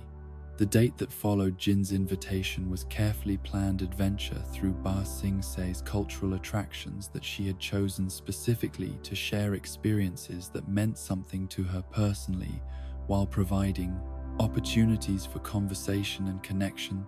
that might allow her mysterious companion to reveal more about his background and interests. The locations were selected to be impressive but not overwhelming, beautiful but accessible, creating atmosphere that would encourage relaxation and honest communication. The fountain that served as centerpiece for their evening together held special meaning for Jin that went beyond its aesthetic appeal to encompass memories of childhood visits and personal associations that had made it significant in her understanding of home and belonging within Ba Sing Se's vast urban landscape. Her disappointment at finding it unlit represented not just immediate frustration, but deeper concern that something precious might have been lost or abandoned, that changes in the city were eliminating things that had provided beauty and continuity. Zuko's decision to secretly illuminate the fountain using his firebending abilities was motivated by desire to restore her happiness rather than impress her with supernatural capabilities. His careful positioning behind her back, ensuring that the gesture would seem magical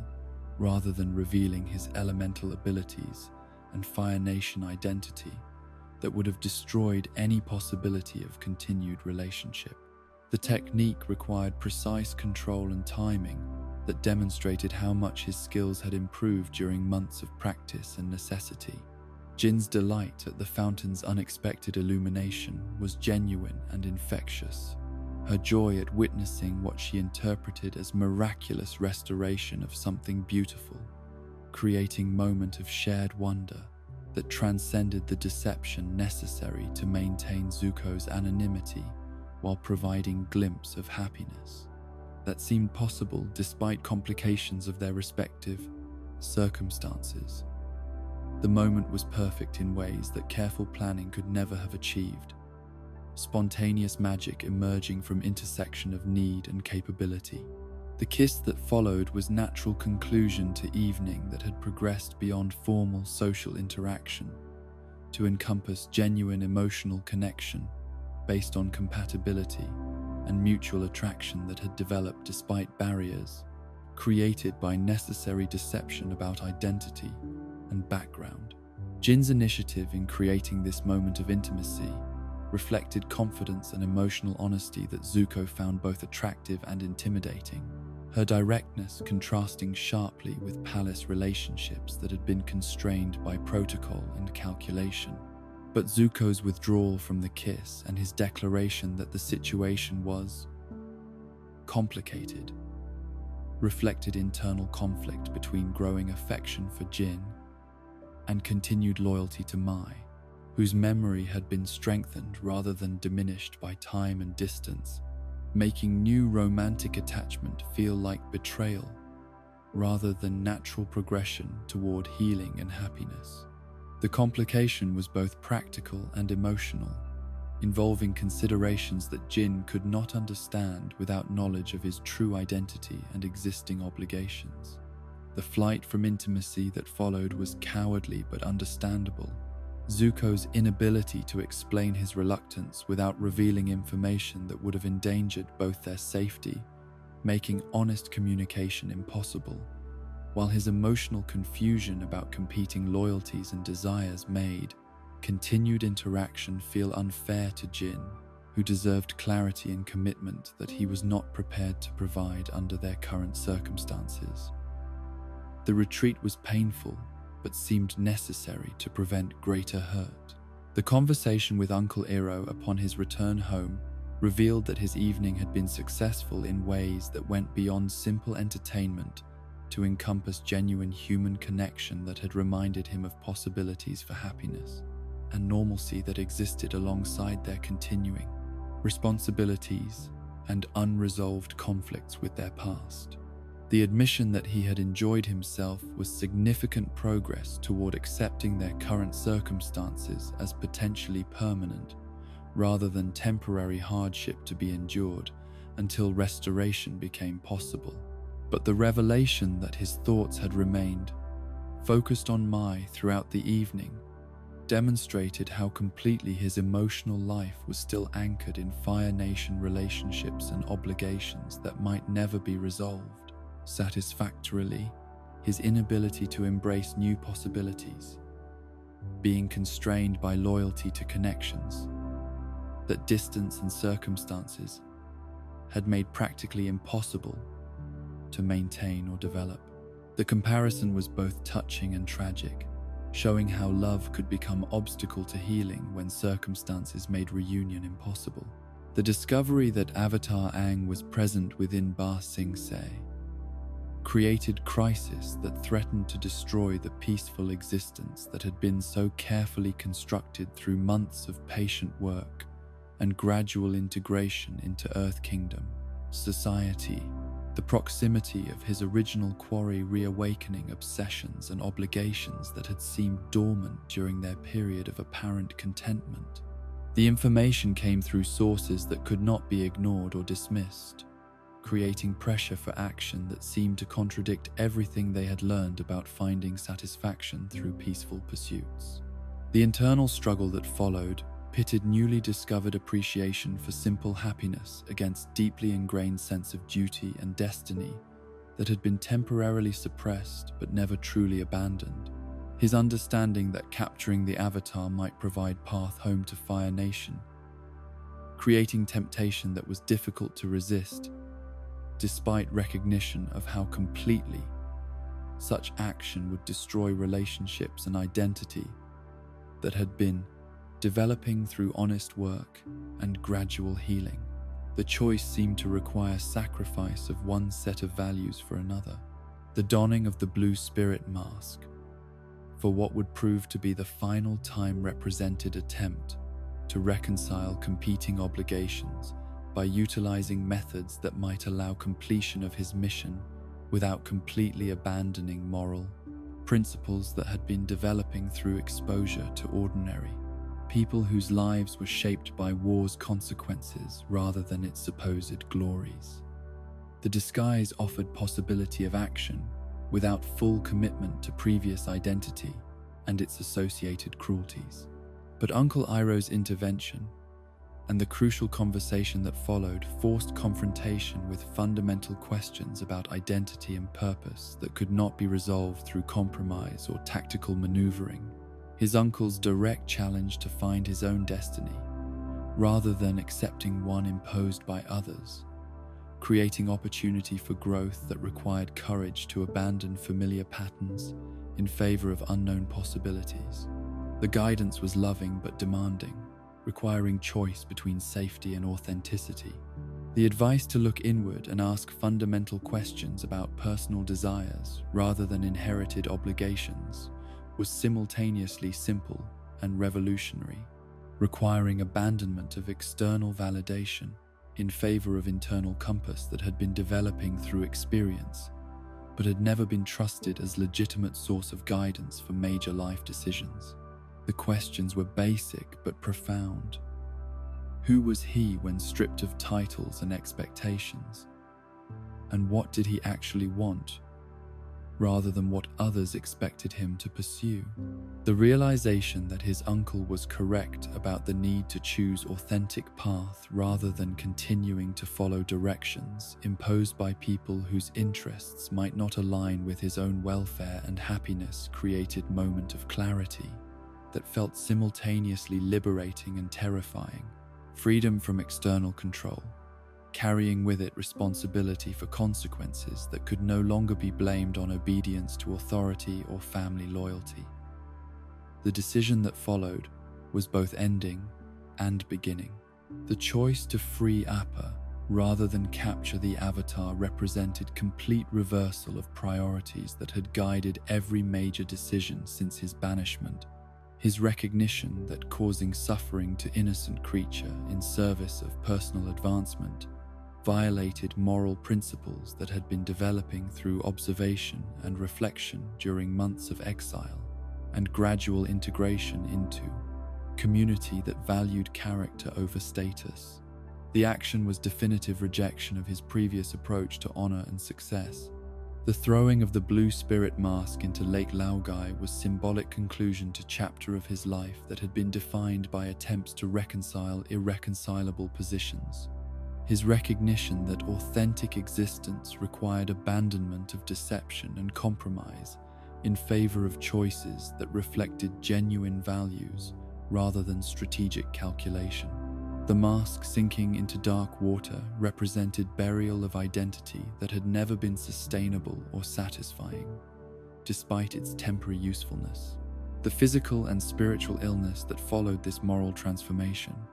was manifestation of internal conflict between old and new understanding of self and purpose, his body and mind struggling to integrate radical changes in worldview and identity that created temporary chaos before establishing new equilibrium based on different foundations.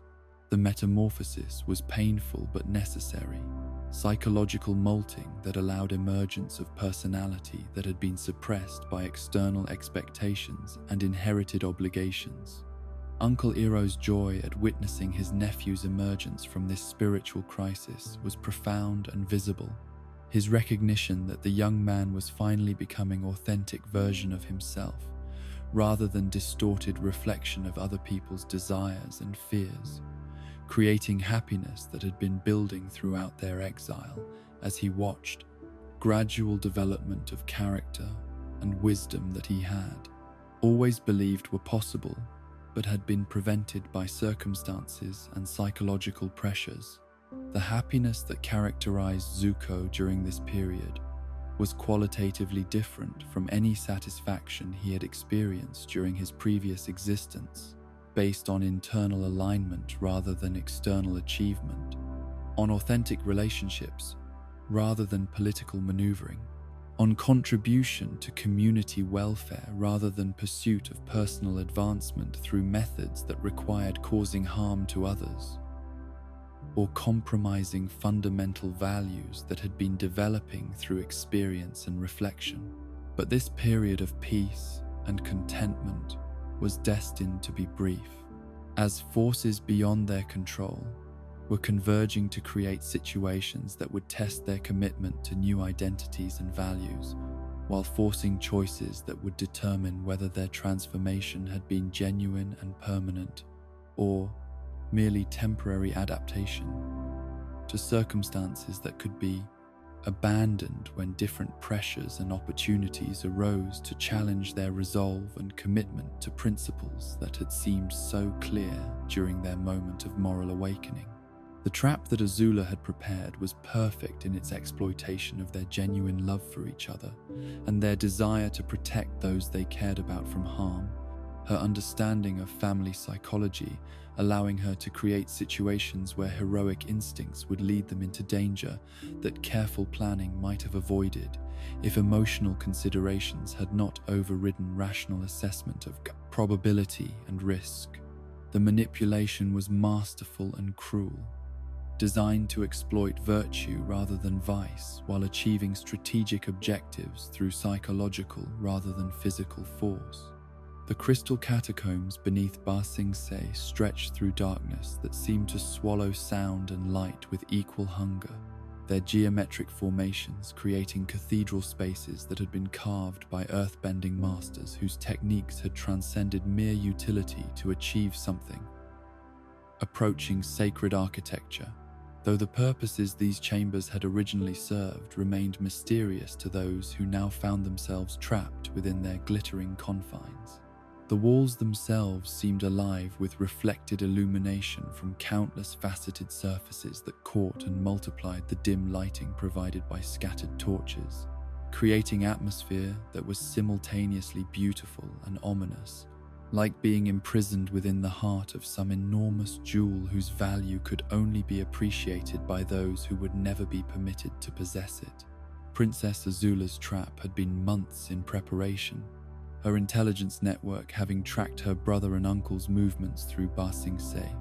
with patience and precision that demonstrated how thoroughly she understood their psychology and the predictable patterns of behavior that made their capture inevitable. Once proper pressure was applied at carefully chosen points of vulnerability, the bait she had selected was perfect in its exploitation of their genuine concern for each other's welfare, her knowledge of family dynamics, allowing her to create scenarios where protective instincts would override caution, while heroic impulses would lead them directly into circumstances where escape would be impossible and resistance futile. The Dai Li agents who had orchestrated this elaborate deception moved through the underground passages with silent efficiency that spoke of extensive training in operations that required discretion and coordination, their earthbending abilities allowing them to reshape the environment itself into weapon and prison, while their loyalty to Long Feng's vision of Ba Sing Se's future made them willing participants in schemes that transcended normal categories of law enforcement or political control. The conspiracy that had brought Zuko and Katara together in these depths was larger and more complex than either prisoner initially understood. Katara's presence in the catacombs was a result of separate investigation that had led her into dangers she had not anticipated, her search for Appa having made her vulnerable to manipulation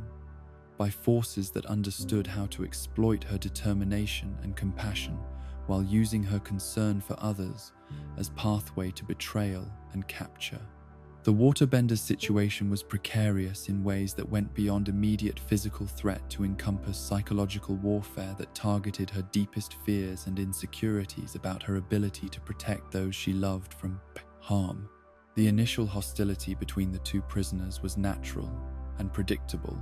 their national identities and personal history creating barriers that made cooperation seem impossible despite their shared predicament and common interest in escape from captivity that neither had chosen or deserved. Zuko's reputation as relentless pursuer of Team Avatar had preceded him, while Katara's understanding of Fire Nation cruelty had been shaped by personal experience of loss and trauma that made trust seem not just inadvisable, but potentially suicidal. But the isolation and vulnerability of their circumstances gradually created conditions where normal defenses became unsustainable, the absence of allies or immediate threats forcing both prisoners to confront each other as individuals rather than representatives of opposing nations whose conflict had shaped their assumptions about character and motivation. The conversation that developed between them was halting and cautious initially, neither wanting to reveal weakness or valuable information, while both recognizing that communication might be necessary for psychological survival, if nothing else. The revelation about their shared experience of losing mothers to Fire Nation politics created unexpected common ground that transcended national boundaries and personal grievances, their mutual understanding of grief and abandonment, providing foundation for empathy that neither had expected to feel for someone they had been taught to consider enemy. Katara's story of her mother's sacrifice resonated with Zuko's memories of his own loss, creating bond based on recognition of shared trauma rather than political alliance or strategic calculation. The details that emerged during this exchange painted pictures of maternal love and protection that had been destroyed by forces beyond either child's control or understanding, their mother's choices having been constrained by circumstances that offered only terrible alternatives, while their sacrifices had created wounds that time and distance had failed to heal completely. The pain that both carried was visible and authentic, creating authenticity that made continued hostility seem artificial and unnecessary, despite their theoretical opposition. Zuko's account of his mother's disappearance carried weight that went beyond simple information sharing to encompass emotional vulnerability that he had rarely displayed to anyone outside his immediate family. His willingness to discuss personal pain with someone he barely knew, reflecting desperate need for understanding and connection that their shared captivity had made temporarily possible. The trust required for such revelation was significant, representing progress toward recognition of common humanity that transcended political boundaries. Katara's response to his story demonstrated compassion that she had not expected to feel for Fire Nation Prince, whose pursuit had caused Team Avatar so much difficulty and danger. Her recognition that his anger and desperation came from genuine suffering rather than simple cruelty, creating opportunity for forgiveness that seemed impossible when viewed through lens of national conflict and personal grievance. The empathy was mutual and transformative, changing both participants' understanding of their relationship and possibilities for future interaction.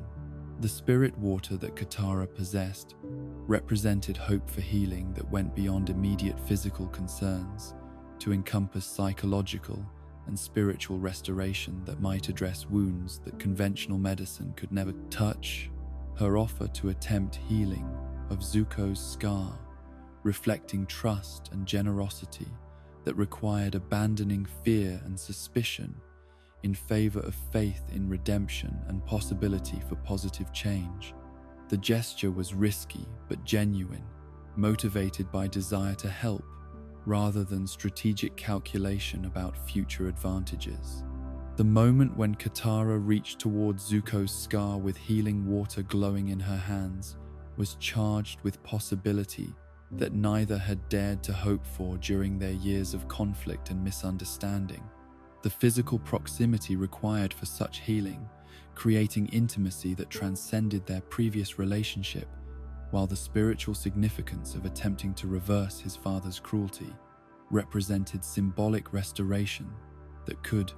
affect his entire understanding of self-worth and identity. But the interruption that prevented this healing from being completed was both salvation and tragedy. Team Avatar's arrival creating rescue situation that should have brought relief while simultaneously destroying opportunity for transformation that might have changed everything about Zuko's subsequent choices and development. The timing was perfect and terrible. External forces intruding upon personal moment that had required incredible courage and trust from both participants to achieve. Aang's emergence from his meditation trance brought Avatar power into a situation that had been balanced precariously between hope and despair, his spiritual energy filling the crystal chambers with light and possibility, while his friend's arrival created tactical advantage that seemed to guarantee successful escape from captivity that had appeared inescapable just moments before. The rescue was dramatic and effective, demonstrating coordination and capability that validated their reputation as formidable opponents despite their youth and relative inexperience. Toph's earthbending abilities were particularly effective in the underground environment, her connection to stone and crystal, allowing her to manipulate their surroundings with precision that turned the Dai Li's fortress into weapon against its builders, while creating escape routes and defensive positions that conventional tactics could never have achieved. The blind earthbender's mastery of her element was complete and intuitive, making her perhaps the most dangerous opponent that the secret police had ever faced in their own domain. The battle that erupted throughout the crystal catacombs tested every participant's abilities while revealing how much each had grown since their previous encounters. Team Avatar's coordination and tactical sophistication having improved dramatically through experience, while their individual skills had been refined through constant practice and desperate necessity. The fighting was fierce and decisive, creating chaos that provided cover for complex maneuvering while demonstrating the effectiveness of their partnership and mutual support. But the crucial moment that would define everything that followed came not through combat or escape, but through choice that Zuko was forced to make between competing loyalties and identities that had been in conflict throughout his entire journey toward understanding and authenticity. The arrival of Princess Azula and her agents created situation where neutrality was impossible, where action or inaction would constitute decision about his fundamental allegiances and the person he intended to become. Iroh's presence added emotional weight to this moment of choice that went beyond tactical considerations to encompass family relationships and mutual love that had sustained both uncle and nephew through their darkest periods of exile and uncertainty. His obvious hope that his nephew would choose correctly, creating pressure that was both supportive and terrifying. The older man's faith in Zuko's essential character was visible and profound, making the possibility of disappointment that much more painful to contemplate. The internal struggle that preceded Zuko's decision was visible in his expressions and body language. Years of growth and moral development warring against lifetime conditioning and desperate desire for acceptance that had never been satisfied by his father or his nation, despite every sacrifice and achievement he had offered in service of their approval. The metamorphosis he had undergone seemed to dissolve under pressure, revealing how fragile spiritual progress could be when tested by ultimate challenges to identity and belonging. The choice to side with Azula against Team Avatar and his uncle was devastating in its implications and immediate consequences, undoing months of progress toward authenticity and moral clarity, while demonstrating how powerful the need for family acceptance could be, even when that family had proven unworthy of trust or loyalty through repeated betrayal and cruelty. The decision was understandable but tragic, human weakness overwhelming spiritual growth when external pressure exceeded internal strength. The lightning that Azula directed toward Aang during his moment of maximum vulnerability was precisely timed and devastatingly effective. Her understanding of Avatar power, allowing her to strike at exactly the moment when the cosmic forces flowing through his consciousness would make him most susceptible to permanent damage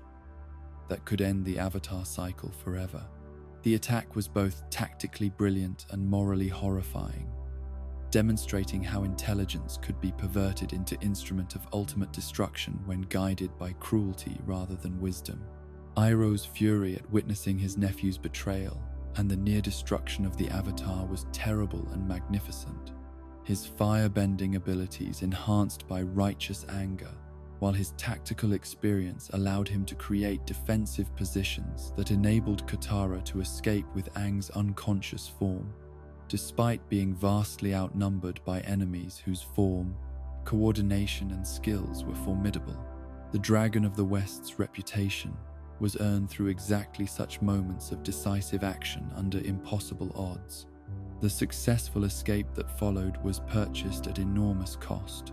Aang's injuries being so severe that his survival remained uncertain,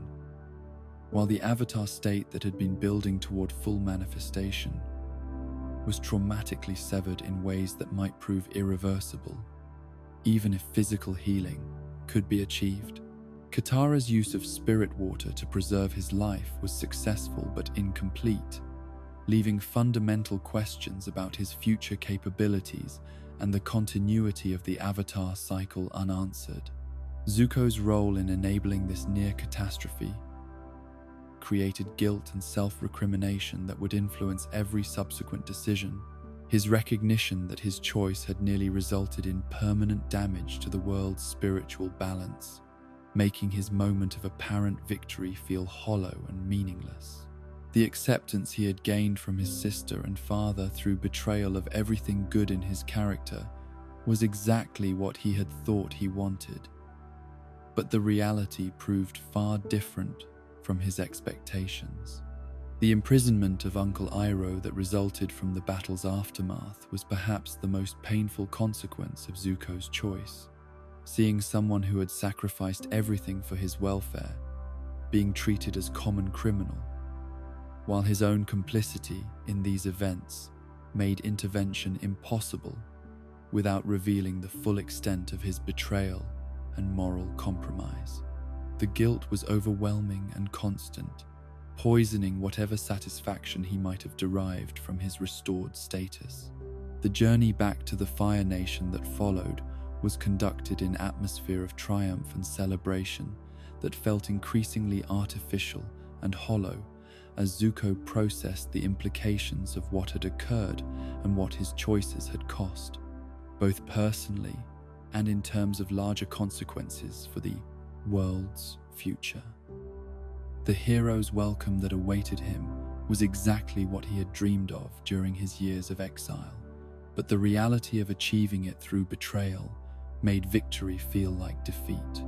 The lie that Azula had constructed about his role in the Avatar's death was both protection and trap, shielding him from potential consequences while creating dependency on her continued goodwill and silence about events that could destroy his reputation and status if revealed accurately. The fabrication that made him appear heroic while concealing his actual moral failure was masterfully constructed but psychologically destructive, forcing him to live within false narrative about his own character and achievements. The praise and recognition that followed his return were based on deception rather than genuine accomplishment, making every expression of approval feel hollow, while creating pressure to maintain pretense that was exhausting and demoralizing. The honor that he received was exactly what he had thought he wanted, but the reality of possessing it through fraud rather than authentic achievement made it worthless and ultimately destructive to any genuine sense of self-worth or identity. As celebrations continued throughout the Fire Nation capital and plans were made for final phases of the war that would culminate in ultimate victory over all opposition, Zuko found himself trapped within success that felt like failure, surrounded by everything he had thought he desired, while recognizing that his choices in the Crystal Catacombs had destroyed whatever chance he might have had for genuine happiness, authentic relationships, and the kind of honor that came from character rather than reputation, from moral courage rather than tactical success, achieved through betrayal of everyone and everything that had actually mattered to his spiritual development and psychological health. The homecoming that Zuko had dreamed about during countless nights of exile, aboard storm-tossed ships and in anonymous Earth Kingdom villages, bore little resemblance to the reality that greeted him upon his return to Fire Nation. Shores, where victory celebrations felt hollow and praise rang false in ears that had learned to recognize the difference between genuine accomplishment and hollow achievement, built upon foundations of betrayal and moral compromise. The red banners that flew from every building in the capital proclaimed triumph over Ba Sing Se and the supposed death of the Avatar, but each flutter of silk in the warm ocean breeze served as reminder of lies that had made such celebration possible, while the cheering crowds who lined the streets to honor returning heroes seemed to be celebrating someone who existed only in carefully constructed propaganda rather than acknowledging the conflicted young man who had purchased recognition through choices that violated everything he had learned about honor and authentic identity. The palace that welcomed Prince Zuko back into its familiar corridors was unchanged in its physical grandeur and political atmosphere, but his perception of its splendor had been fundamentally altered by years of exile that had shown him different ways of living and alternative definitions of worth that made the displays of wealth and power seem simultaneously impressive and meaningless. The tapestries depicting Fire Nation military victories that had awed him during childhood now reminded him of suffering he had witnessed in Earth Kingdom territories, while the portraits of previous Fire Lords that had once inspired ambition now seemed to watch with disapproving eyes that saw through his facade of heroism to the moral failures that lay beneath his restored reputation and status. The reunion with Mai that followed his official reception was charged with emotions that neither participant could fully express or understand. Her joy at his safe return being tempered by recognition that something fundamental had changed during his absence, while his relief at seeing her again was complicated by guilt about betrayals that she could not know about and moral compromises that would have been impossible to explain without destroying whatever chance they had for rebuilt relationship. The embrace they shared was both reunion and introduction. Familiar bodies, harboring transformed hearts that would need time to rediscover compatibility and trust. The conversations that gradually resumed between them revealed how much both had changed during their separation. Mai's experiences at court having sharpened her cynicism and political awareness, while deepening her appreciation for genuine emotion and authentic connection, while Zuko's journey through exile and moral crisis had left him with perspectives that made palace life feel artificial and constraining despite its obvious privileges and opportunities. Their attempts to recapture previous intimacy were complicated by unspoken knowledge and unexpressed reservations that created distance where once there had been easy understanding. The integration back into Fire Nation high society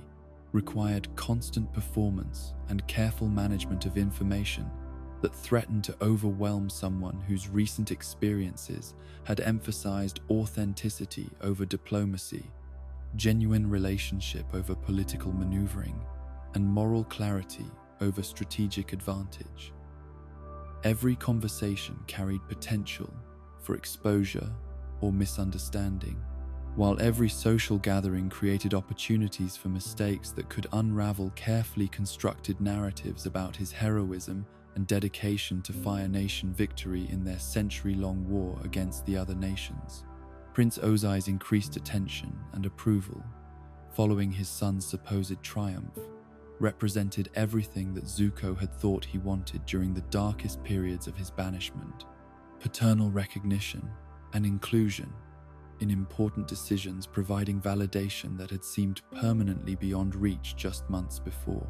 But the reality of achieving this acceptance through deception rather than genuine accomplishment made every expression of pride feel like additional burden rather than reward. Each moment of approval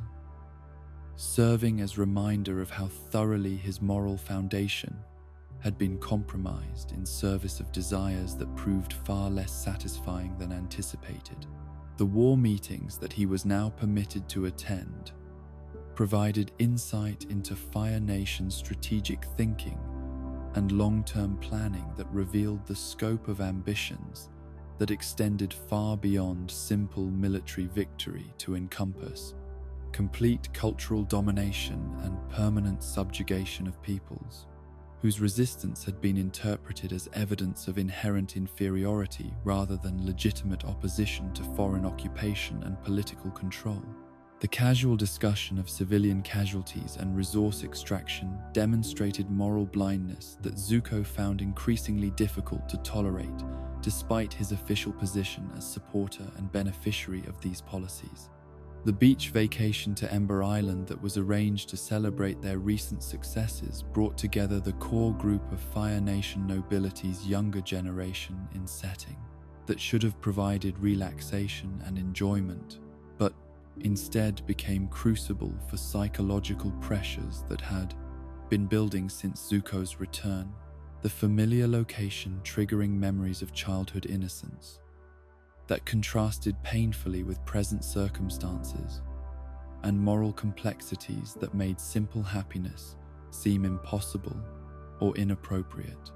The island's beauty remained unchanged, but their capacity to appreciate it had been fundamentally altered by experience and knowledge. Mai's presence during this vacation provided opportunities for private conversation and renewed intimacy that should have strengthened their relationship while addressing concerns and uncertainties that had developed during their prior separation. But the emotional distance that Zuko maintained, despite physical proximity, created frustration and confusion that neither could address directly without confronting subjects that seemed too dangerous or painful for honest discussion. The unspoken barriers between them were more significant than geographical separation had ever been. Azula's psychological manipulations during their time together on the island were subtle but relentless, her understanding of each person's vulnerabilities, allowing her to create situations that exposed insecurities and internal conflicts, while maintaining a facade of sisterly concern and family bonding that made resistance or complaint seem paranoid or ungrateful. The games she suggested and activities she organized were designed to create discomfort and reveal weakness rather than genuine entertainment or relationship building. Her cruel intelligence finding ways to cause pain through apparently innocent interactions. The competitive elements that emerged during their beach activities revealed how completely Zuko's anger and frustration had been suppressed rather than resolved. His explosive reactions to minor defeats and perceived slights demonstrating internal pressure that threatened to overwhelm careful control that he had been maintaining since his return to Fire Nation territory. The firebending that erupted during their games was disproportionate to circumstances but appropriate to psychological state that had been building toward crisis through accumulated stress and unresolved guilt. The bonfire gathering that concluded their beach day was intended as a moment of relaxation and honest sharing among friends who had known each other since childhood. But the encouragement to express genuine feelings created opportunity for revelations that were more devastating than therapeutic, particularly for someone whose recent experiences had created internal conflicts that could not be safely discussed without destroying relationships and revealing moral failures that would have made his current position untenable. The honesty that was requested was exactly what he could not provide without catastrophic consequences. The realization that his emotional turmoil stemmed from anger with himself, rather than external circumstances, represented crucial breakthrough in understanding the source of dissatisfaction and guilt that had been poisoning his attempts to enjoy restored status and family acceptance. His recognition that self-hatred was driving destructive behaviors while preventing genuine healing or progress toward authentic happiness and meaningful relationships. The insight was accurate but insufficient without concrete steps toward addressing underlying causes that had created such profound self-rejection. The revelation about Avatar Roku being his great-grandfather on his mother's side provided additional complexity to identity questions that had been troubling him since his return.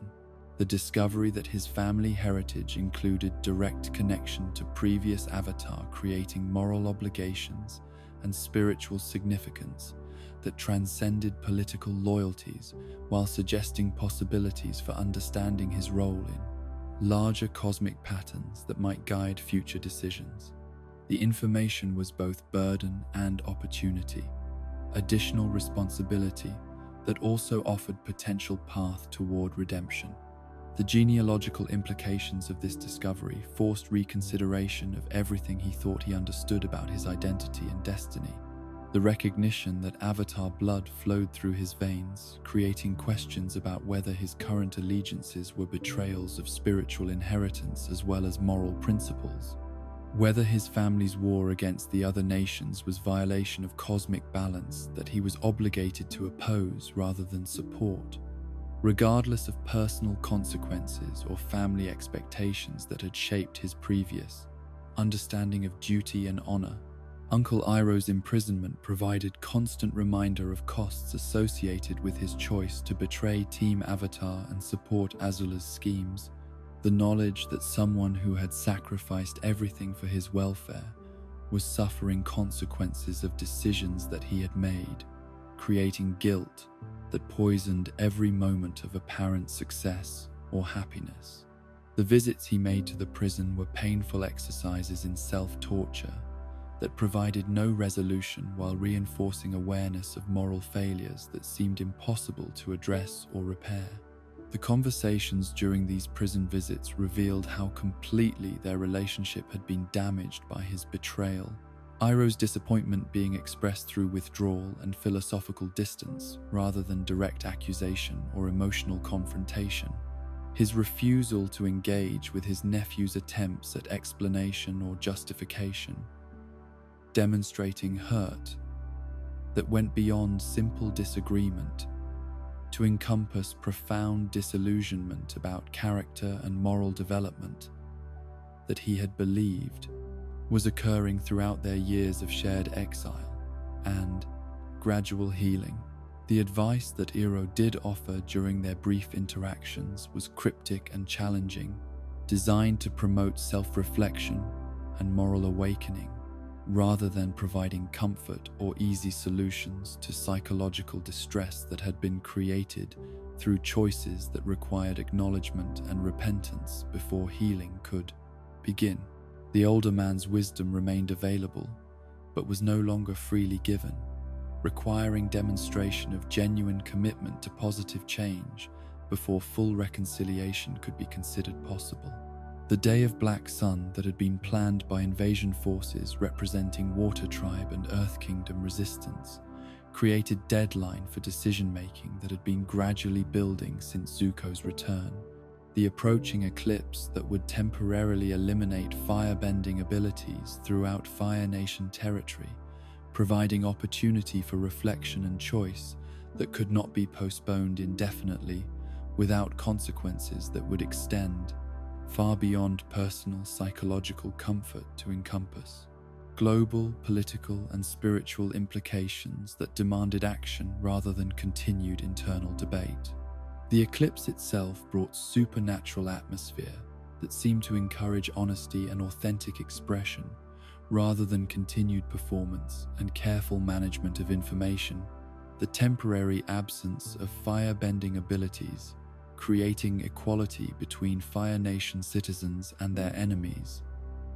while the mystical quality of celestial alignment suggested cosmic forces were providing opportunity for transformation and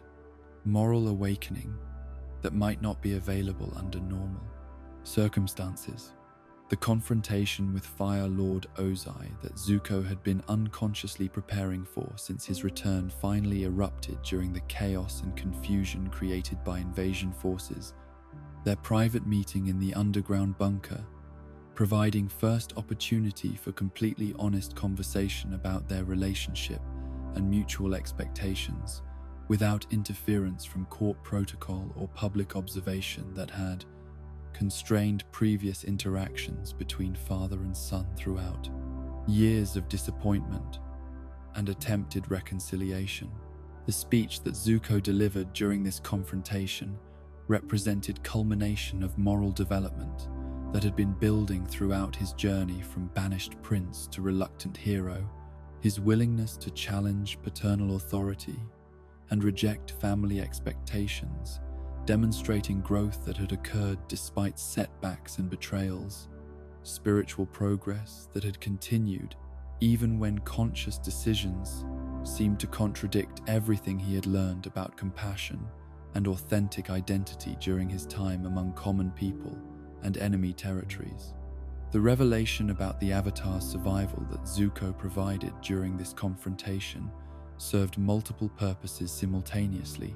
correcting lies that had been created to protect him,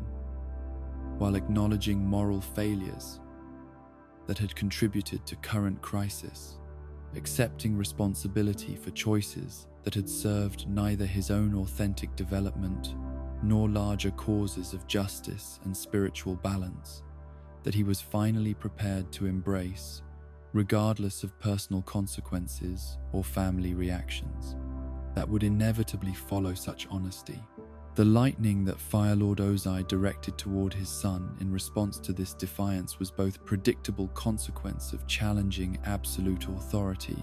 and test of techniques that Uncle Iroh had taught during their period of hiding in Earth Kingdom territory. The redirection that successfully protected Zuko from his father's murderous rage, demonstrating how lessons about transformation and adaptation could be applied to immediate survival, while also serving as metaphor for broader approaches to conflict resolution and personal growth. The escape that followed this confrontation was both ending and beginning. Physical departure from Fire Nation, Palace representing final break with family expectations and inherited obligations, while also marking commencement of active participation in resistance efforts that would require different skills and different approaches to honor and responsibility than anything his previous education or experience had provided preparation for understanding or successfully implementing. The pursuit of Team Avatar to their sanctuary in the Western Air Temple required courage that went beyond simple physical bravery to encompass psychological willingness to face rejection and hostility from people he had wronged. His understanding that forgiveness was not guaranteed, while recognition that attempt at redemption was morally necessary, regardless of outcome or reception that his overtures might receive from those who had every reason to distrust his motivations and sincerity, as he prepared to present himself before former enemies whose forgiveness he hoped to earn through future service rather than past achievement. Zuko understood that this moment represented test of character that would determine not just his role in upcoming conflicts, but his fundamental identity as person whose worth was measured by choices rather than circumstances, by moral courage rather than political success, by commitment to justice rather than loyalty to family or nation. When those obligations conflicted with deeper spiritual responsibilities that had been calling to him throughout his long journey toward authentic understanding of honor and purpose. The eclipse that had been prophesied by ancient astronomers and carefully calculated by Earth Kingdom scholars began as nothing more than subtle dimming of afternoon sunlight, the celestial alignment that would strip firebenders of their elemental abilities, progressing with astronomical precision that made mortal plans and divine intervention seem indistinguishable from natural phenomena that operated according to cosmic laws beyond human understanding or control. The shadow of the moon creeping across the sun's face carried with it transformation that would affect not just the immediate tactical situation, but the spiritual atmosphere that surrounded all participants in the drama that was about to unfold, creating conditions where truth became more powerful than deception and authentic choice more significant than strategic calculation. Prince Zuko's preparation for this moment of ultimate confrontation with his father had been building throughout the months since his return from exile, each conversation and interaction adding to psychological pressure that demanded resolution, while his growing understanding of moral complexity had made continued compliance with Fire Nation policies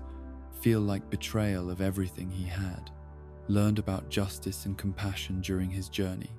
Among people whose lives had been devastated by his family's century-long campaign of conquest and cultural destruction, the internal conflict between inherited loyalty and developing conscience had reached crisis point that could no longer be postponed or managed through careful compartmentalization. The invasion fleet that approached Fire Nation shores during the eclipse carried hopes and dreams of countless individuals who had suffered under Fire Nation occupation and oppression.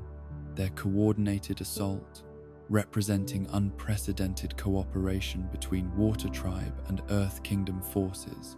whose traditional independence and mutual suspicion had been overcome by shared recognition that only unified resistance could challenge imperial power that had grown too strong for any single nation to oppose successfully through isolated efforts and individual courage. regardless of how heroic or well-intentioned such attempts might prove to be under normal circumstances. The bunker beneath the Fire Nation Palace, where Fire Lord Ozai had taken refuge, represented the ultimate expression of paranoid preparation and defensive thinking that characterized authoritarian rule. Its construction, having required years of secret excavation and fortification, that demonstrated how thoroughly fear of retribution had influenced royal planning despite public displays of confidence and aggressive expansion that suggested absolute security and inevitable victory over all potential sources of resistance or challenge to established order and inherited privilege. The journey through underground passages that led Zuko toward his final confrontation with paternal authority was simultaneously physical navigation and spiritual pilgrimage, each step carrying him further from safety and closer to moment of truth that would determine not just his individual fate but his role in larger cosmic drama that extended beyond personal family dynamics to encompass questions about justice and spiritual balance that affected every living being throughout the world, creating responsibilities that transcended normal categories of filial duty or political loyalty to nation and family heritage. The chamber where Fire Lord Ozai waited in isolation was both throne room and prison cell. Its luxurious appointments and defensive capabilities creating environment that reflected the psychological state of someone whose power had become burden rather than privilege, while his fear of losing control had transformed leadership into desperate attempt to maintain dominance through increasingly extreme measures that alienated even former supporters and loyal servants who had once believed in Fire Nation's superiority and manifest destiny to rule over inferior peoples and backward civilizations. The eclipse's progression toward totality created atmosphere of supernatural intensity that seemed to encourage honesty and authentic expression rather than continued diplomatic maneuvering and careful management of information that had characterized their previous interactions. The gradual dimming of natural light being accompanied by corresponding illumination of moral clarity that made deception feel not just inadvisable but literally impossible under circumstances that seemed designed by cosmic forces to promote truth over convenience, justice over expediency, and genuine relationship over political calculation. The speech that erupted from Zuko's consciousness had been developing throughout his entire journey from banished prince to moral awakening. Years of accumulated insight and painful experience, crystallizing into declaration that challenged not just his father's specific policies, but fundamental assumptions about power and responsibility that had guided Fire Nation culture for generations. His words, carrying weight that came from lived experience rather than theoretical knowledge, while his courage came from recognition that authentic existence required risk-taking that might prove fatal, but was nonetheless essential for spiritual integrity. The revelation about his great-grandfather Avatar Roku's identity provided context that transformed their family conflict from simple generational disagreement into cosmic drama with implications that extended throughout space and time. The recognition that Fire Nation royal bloodline included direct connection to Avatar cycle, creating obligations and opportunities that neither father nor son had previously understood, while suggesting possibilities for redemption and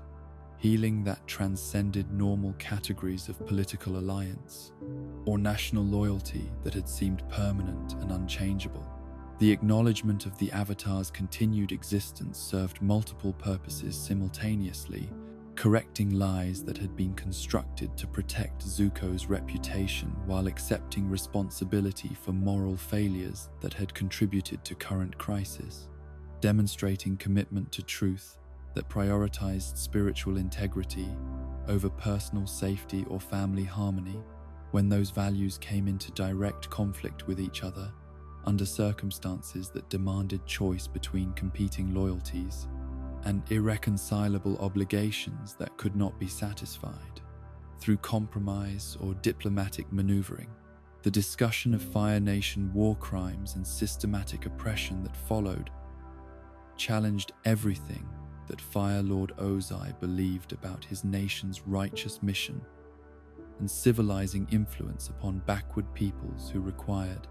guidance and control from superior civilization. Zuko's first-hand accounts of suffering and devastation that he had witnessed throughout Earth Kingdom territories, contradicting official propaganda, while his emotional testimony about human costs of imperial policies created cognitive dissonance that authoritarian personalities typically resolve through increased aggression rather than moral reflection and policy modification. The declaration of independence from family expectations and inherited obligations that culminated this confrontation represented complete transformation of identity and purpose that had been building since Zuko's first encounter with ordinary people whose lives had been shaped by wars, consequences, rather than its supposed glories. His willingness to reject everything he had been taught about duty and loyalty, demonstrating moral growth that had occurred despite setbacks and temporary failures, spiritual development that had continued even when conscious decisions seemed to contradict authentic values and genuine understanding. Fire Lord Ozai's response to this challenge was predictably violent and designed to inflict maximum physical and psychological damage upon someone who had dared to question absolute authority and reject inherited privilege in favor of moral principles that threatened established order and conventional understanding of how power should be exercised within hierarchical systems that depended upon unquestioning obedience rather than ethical reflection and independent judgment about right and wrong that might lead to inconvenient conclusions and uncomfortable challenges. The lightning that erupted from the Fire Lord's fingertips was both weapon of immediate destruction and symbol of everything that was corrupt and twisted about Fire Nation approach to elemental abilities, the technique being powered by rage and hatred rather than spiritual balance,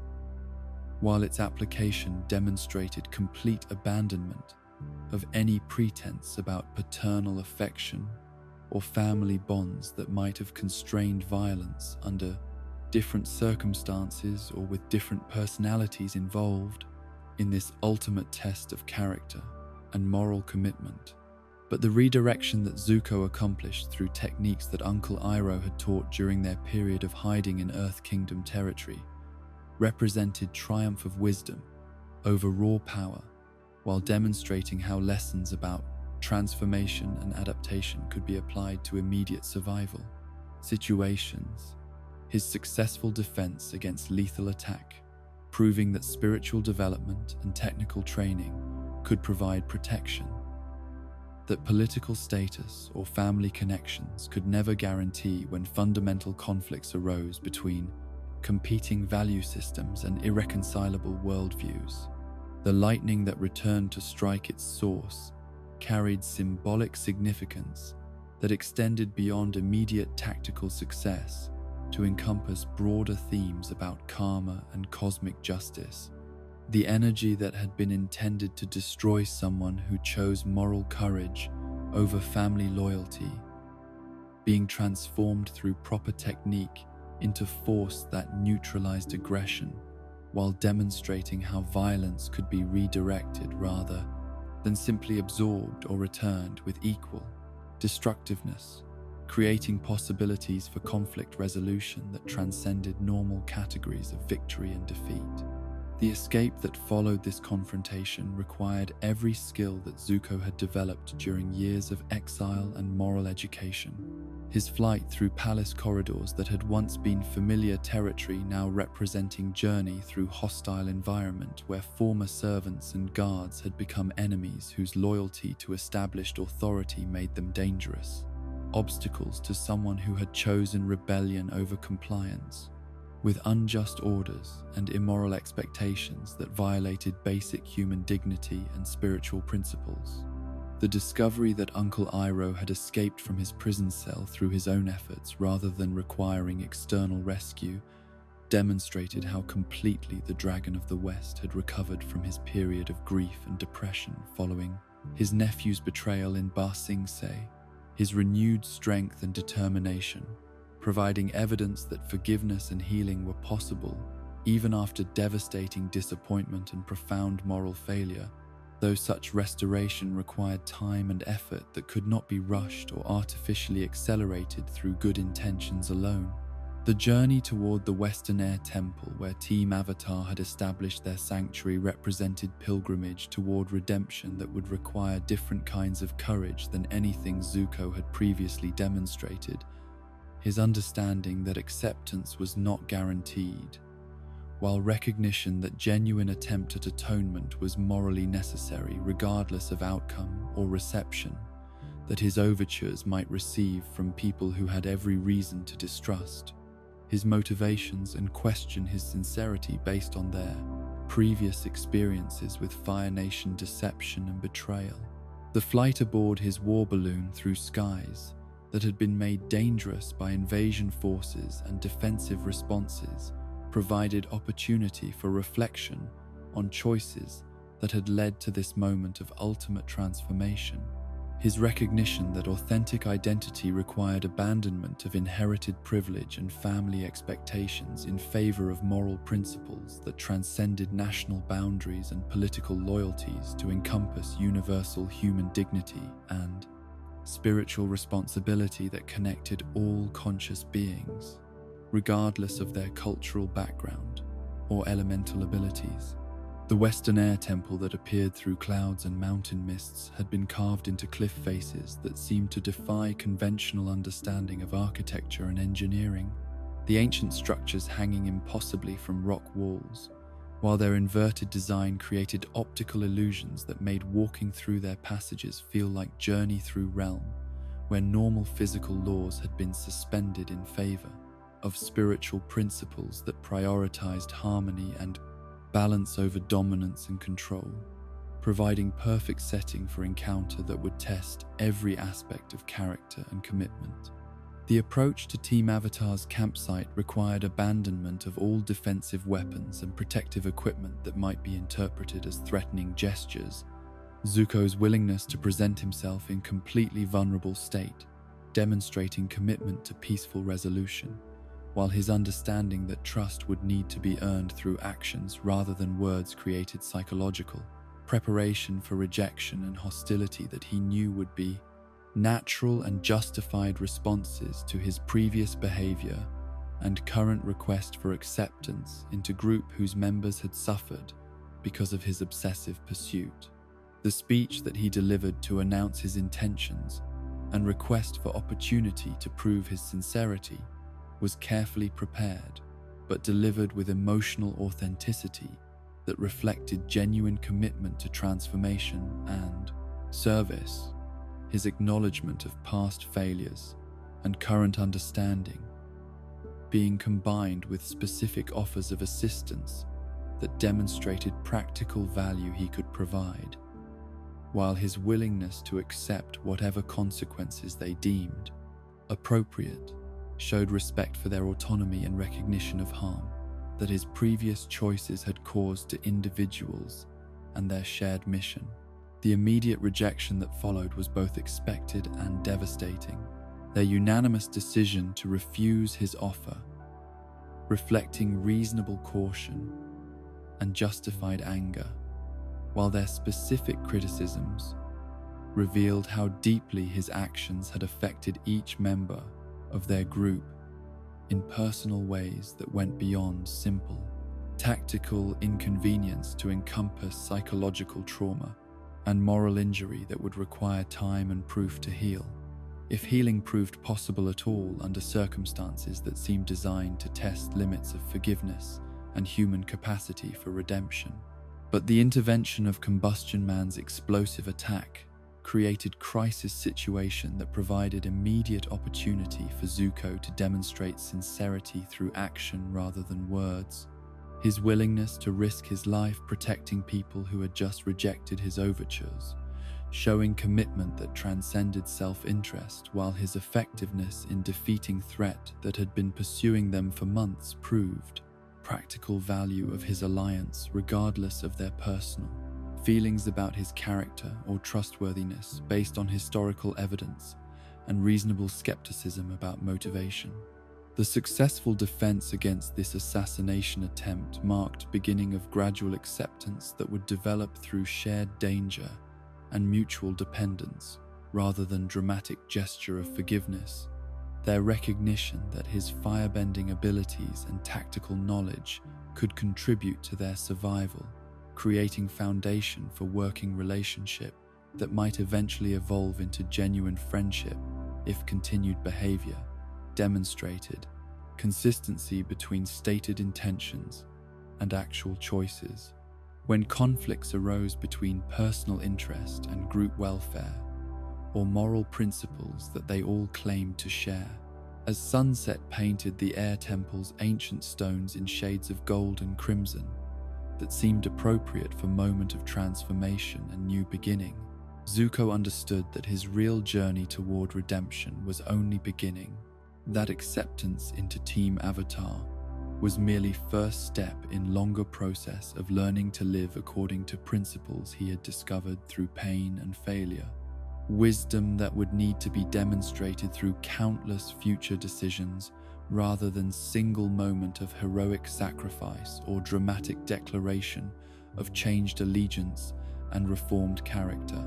The Western Air Temple's ancient meditation chambers provided sanctuary for learning that transcended simple elemental instruction to encompass spiritual foundations that made firebending more than mere manipulation of heat and flame. The philosophical principles that Zuko would need to master, requiring fundamental revision of everything he thought he understood about his relationship with fire, and the purposes that such power should serve in a world that had been devastated by its misapplication over the course of a century-long war that had transformed creative force into instrument of destruction and oppression. The carved walls that surrounded their training sessions bore witness to traditions that predated the conflict, air nomad wisdom about balance and harmony, providing context for lessons that would prove as challenging psychologically as they were technically demanding. But the first attempts at formal firebending instruction revealed problems that neither teacher nor student had anticipated. Zuko's flames proving weak and unstable compared to the powerful techniques he had demonstrated during their previous encounters, his connection to his elemental abilities, having been disrupted by internal changes that accompanied his moral transformation and rejection of the anger and hatred that had previously fueled his most impressive displays of pyrotechnic mastery.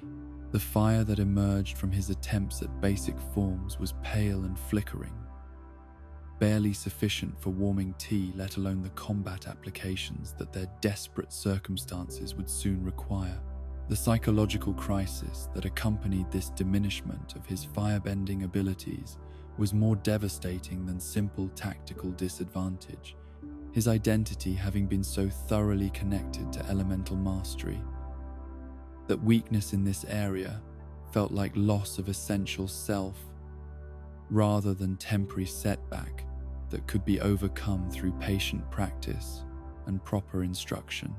The techniques that had once flowed naturally from his consciousness now required conscious effort and careful concentration, while even basic flames seemed to resist his attempts at direction and control, creating frustration that threatened to undermine his confidence in every aspect of his transformed identity. Aang's attempts to provide encouragement and alternative approaches to training were well-intentioned but initially ineffective. The young Avatar's natural affinity for all elements, making it difficult for him to understand how completely Zuko's relationship with fire had been altered by changes in emotional foundation and spiritual orientation that had eliminated previous sources of power while failing to establish adequate replacements for sustaining elemental connection. The patient instruction and gentle corrections that worked for other students seemed inadequate for addressing problems that went beyond technique to encompass fundamental questions about identity and purpose. The recognition that conventional Fire Nation training methods were proving counterproductive led to decision that would transform their understanding of firebending's true nature while providing access to knowledge that had been preserved by civilizations that predated the current conflict and its associated corruption of elemental arts. The journey to locate surviving Sun Warriors, representing quest for wisdom that might restore not just Zuko's abilities but proper relationship between human consciousness and elemental forces that had been distorted by generations of military application and aggressive expansion. The ancient civilization that had mastered fire before it became weapon of conquest existed in hidden settlements that had been carefully concealed from Fire Nation expansion and cultural imperialism, their survival representing triumph of spiritual values over political pressure, while their continued practice of traditional techniques provided living connection to knowledge that official Fire Nation education had abandoned in favor of approaches that emphasized destruction over creation, domination over harmony, and individual power over community responsibility and environmental stewardship. The Sun Warriors who emerged from their concealed temples moved with grace and confidence that reflected perfect integration of physical technique and spiritual understanding, their firebending being expression of life force rather than manifestation of aggressive intention, while their relationship with flame demonstrated possibilities for elemental mastery that served creative rather than destructive purposes. The ceremonies they performed were both beautiful and educational, showing how fire could be partner rather than tool, spiritual ally rather than mere weapon to be wielded against enemies and obstacles. But the true masters, whose approval would be required for authentic instruction, were not human teachers, but the original dragons who had first shared firebending knowledge with mortal practitioners. Ran and Shaw representing direct connection to elemental source, while their continued existence proved that genocide attempts had failed to eliminate all traces of wisdom that Fire Nation military doctrine had sought to destroy through systematic campaigns of cultural elimination and spiritual suppression. The journey to meet these ancient beings required courage that went beyond simple physical bravery to encompass willingness to be judged by intelligences whose understanding of character and motivation exceeded anything human psychology could conceal or misrepresent, their evaluation being based on spiritual qualities that could not be faked or manipulated through clever performance or strategic presentation of carefully selected information designed to create favorable impressions while concealing uncomfortable truths about past behavior and current limitations. The trial by Dragonfire represented test of worthiness that could result in death for those found lacking in proper understanding or authentic commitment to principles that governed responsible use of elemental abilities, their flames being capable of detecting deception and moral corruption, while their ancient wisdom allowed recognition of genuine transformation versus temporary expediency that might be abandoned when circumstances change to make different choices seem more advantageous or personally satisfying. The approach to these legendary creatures required abandonment of all defensive weapons and protective strategies that might be interpreted as hostile intent or lack of trust in their wisdom and justice. Zuko and Aang presenting themselves in state of complete vulnerability while demonstrating firebending techniques that revealed character rather than simply showcasing technical proficiency or tactical effectiveness that might be used for purposes inconsistent with spiritual principles that should Gide Elemental Mastery. The dragon's initial assessment was conducted in silence that stretched beyond normal human comfort zones, while their great eyes examined not just external behavior, but internal motivation and spiritual development that determined whether petitioners deserved access to knowledge that had been carefully protected from those who would misuse such power for personal advancement or destructive purposes, that violated fundamental principles about relationship between conscious beings and natural forces that sustained all life. The demonstration that followed this evaluation was unlike anything either student had previously witnessed. Ran and Shaw, creating collaborative display of firebending that encompassed every color of flame, while their synchronized movements showed how elemental mastery could become form of communication and artistic expression that transcended normal categories of combat application or utilitarian function. Their fire being simultaneously creative force and spiritual manifestation that revealed deeper truths about nature of existence and consciousness. The rainbow flames that emerged from their performance contained energies and possibilities that conventional Fire Nation education had never acknowledged or explored, each color representing different aspect of fire's essential nature, while the overall effect demonstrated how elemental abilities could serve purposes that went far beyond immediate practical applications to encompass healing, inspiration, spiritual development, and creative expression that enhanced rather than diminished the well-being of communities and environments where such techniques were practiced with proper understanding and ethical foundation. The knowledge that fire was fundamentally element of life rather than destruction provided complete revision of everything Zuko had been taught about his abilities and their proper application. The recognition that his previous training had emphasized only narrow range of possible techniques while ignoring or actively suppressing approaches that could serve constructive rather than destructive purposes, healing rather than harm, creation rather than elimination of obstacles and opposition that might be addressed through different methods entirely. The instruction in these alternative approaches to firebending required fundamental changes in breathing techniques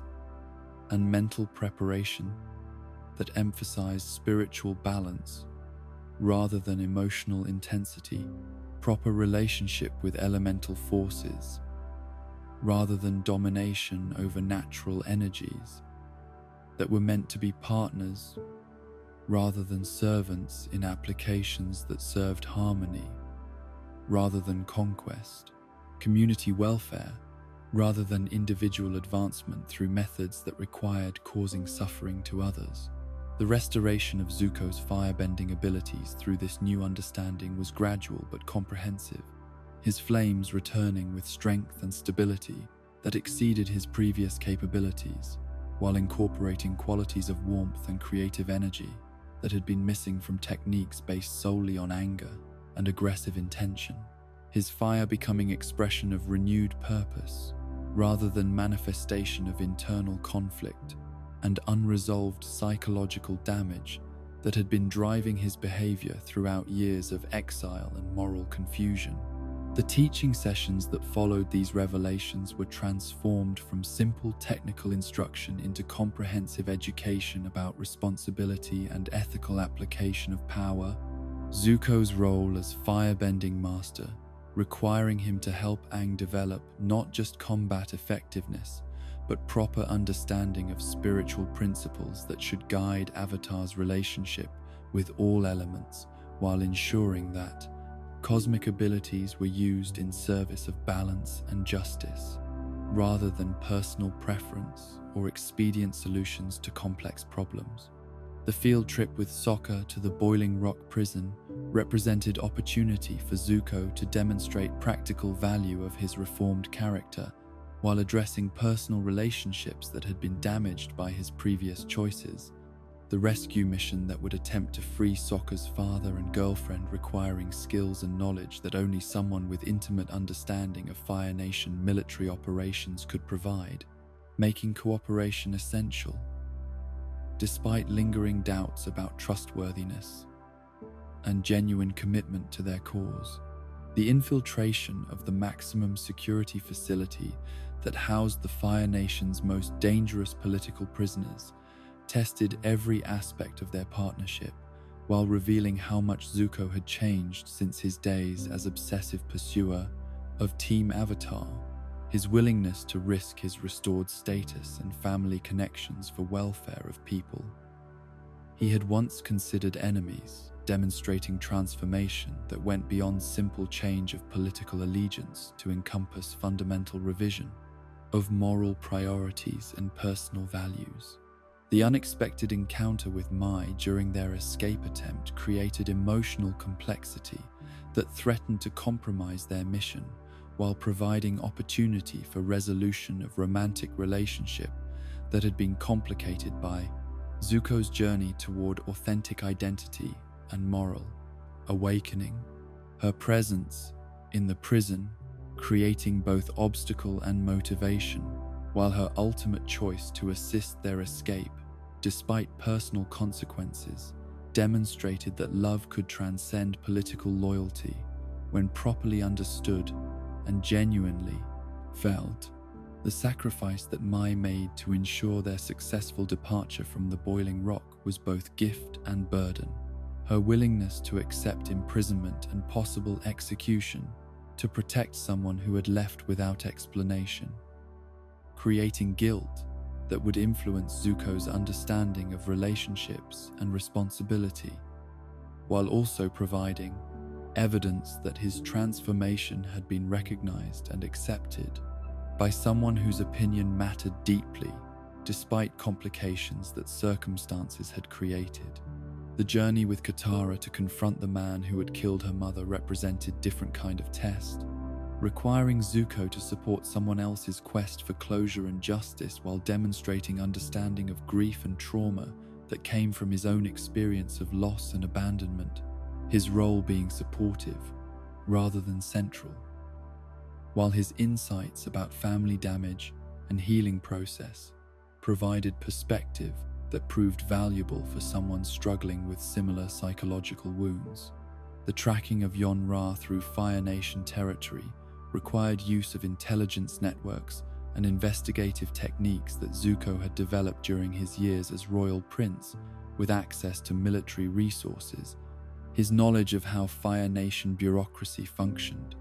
providing crucial advantages in locating someone who had disappeared into civilian population after completing military service that had included participation in war crimes that were considered routine rather than exceptional by authorities who had ordered such actions. The confrontation that followed tested Katara's character more than her waterbending abilities. Her decision about whether to take revenge or choose forgiveness, representing moment of moral choice that would define her relationship with violence and justice for the rest of her life, while Zuko's presence provided both support and example of how someone could choose different path than that dictated by anger and desire for retribution, regardless of how justified such feelings might be based on actual harm that had been suffered.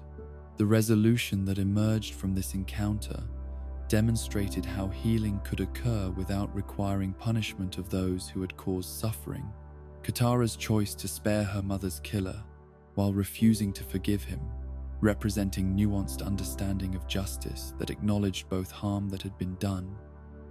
and recognition that revenge would not restore what had been lost, while potentially creating additional suffering that would serve no constructive purpose for anyone involved. The bonds that were formed through these shared experiences of danger and moral testing created foundation for genuine friendship and mutual respect that transcended their previous relationship as enemies or reluctant allies. Each member of Team Avatar having opportunity to witness Zuko's commitment to their welfare, while he demonstrated through actions rather than words, that his transformation was complete and permanent, rather than strategic deception, designed to serve hidden agenda. The preparation for final confrontation with Fire Nation forces during Sozin's Comet created urgency that tested everyone's abilities while requiring coordination and trust that could only emerge from genuine partnership rather than temporary alliance based on convenience.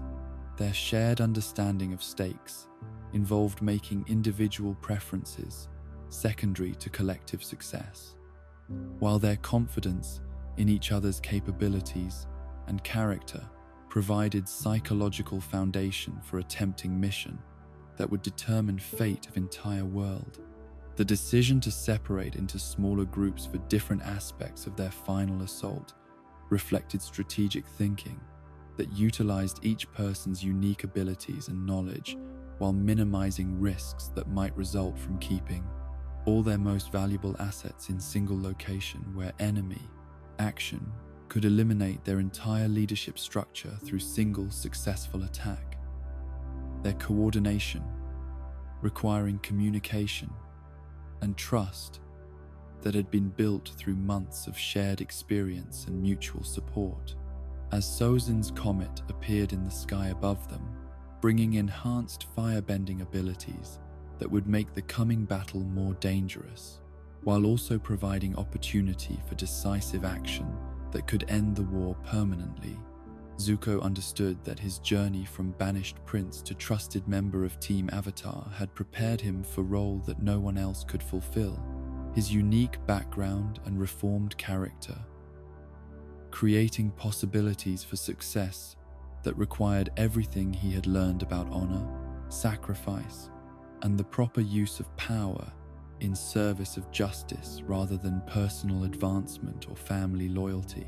The crimson comet that blazed across the pre-dawn sky carried with it power that had not touched the world for 75 years, its celestial fire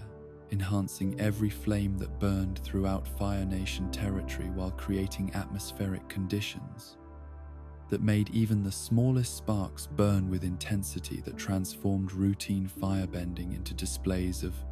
supernatural force, capable of reshaping landscapes and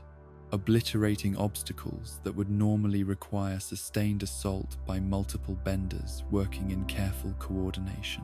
The enhanced abilities that flowed through Fire Nation forces created tactical advantages that seemed to guarantee victory in any confrontation, while the psychological impact of wielding such overwhelming power reinforced their conviction that cosmic forces themselves supported their imperial ambitions and cultural superiority over peoples who lacked such elemental gifts. But this same enhancement that strengthened Fire Nation military capabilities also provided Avatar Aang with access to power that transcended normal limitations of human consciousness and individual spiritual development. The comet's energy flowing through the Avatar state to create possibilities for intervention and transformation that exceeded anything he had previously been able to achieve. Despite years of training and moral preparation for responsibilities that came with serving as bridge between physical and spirit worlds, the cosmic alignment that Fire Lord Ozai intended to use for final conquest of remaining resistance forces also provided exactly the conditions necessary for stopping such plans through methods that conventional military opposition could never have accomplished. The decision to divide Team Avatar into separate missions that would address different aspects of Fire Nation's final assault required trust and coordination that reflected months of shared experience and mutual dependence, their confidence in each other's abilities and moral character, providing foundation for attempting strategies that placed enormous individual burdens on each participant, while requiring perfect execution of complex operations that would need to succeed simultaneously if their overall plan was to prevent catastrophic destruction of Earth Kingdom territories and civilian populations throughout the world. Zuko's assignment to prevent Princess Azula's coronation as Fire Lord during her father's absence represented mission that was both deeply personal and strategically crucial. His unique knowledge of Fire Nation palace security and royal protocols providing advantages that no one else could offer, while his psychological understanding of his sister's deteriorating mental state created opportunities for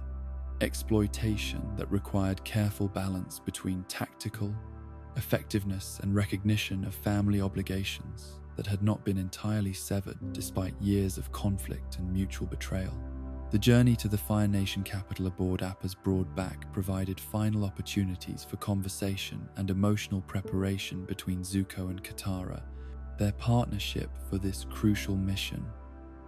reflecting trust that had developed through shared dangers and mutual support. While their different perspectives on justice and necessary violence created tension that would need to be resolved when confrontation with Azula became inevitable, and choices about methods and objectives could no longer be postponed or managed through diplomatic maneuvering. The enhanced fire-bending abilities that Sozin's comet provided to all Fire Nation benders created combat conditions unlike anything either had previously experienced. Flames that had once required significant effort and concentration now emerging with casual gestures, while the heat and intensity that could be generated exceeded normal human tolerance for environmental extremes, making prolonged engagement dangerous even for skilled practitioners who had trained extensively for such confrontations under conventional circumstances that seemed inadequate for current reality. The Fire Nation capital that they approached from the air showed signs of massive military mobilization and celebratory preparation that reflected confidence in ultimate victory and permanent resolution of century-long conflict through elimination of organized resistance rather than negotiated settlement that might preserve some autonomy for conquered territories. The elaborate decorations and ceremonial arrangements demonstrating how thoroughly Fire Nation leadership had convinced themselves that their cause was righteous and their success inevitable. The coronation ceremony that was scheduled to take place during Ozai's absence represented both opportunity and trap. Azula's assumption of royal authority providing legitimate target for intervention, while her psychological instability made her behavior unpredictable and potentially more dangerous than calculated opponents whose actions could be anticipated through rational analysis of interests and capabilities, her madness being both weakness to be exploited and source of strength that eliminated normal constraints on violence and strategic thinking. The palace courtyards where this ceremony was to occur had been prepared with elaborate attention to symbolic detail and dramatic presentation that reflected Azula's understanding of power as performance requiring audience validation and public recognition, her need for acknowledgement and fear of abandonment having intensified during recent months of isolation and pressure, while her grip on reality became increasingly tenuous under psychological stress that had been building since childhood. The arrival of Zuko and Katara in the midst of these preparations created immediate disruption of carefully planned events, while providing Azula with opportunity for final confrontation that she had been anticipating with mixture of dread and eager anticipation. Her relationship with her brother having been poisoned by competition and mutual misunderstanding that had been encouraged by family dynamics and cultural values that pitted siblings against each other rather than promoting cooperation and mutual support. The challenge to Agni Kai that Azula issued upon seeing her brother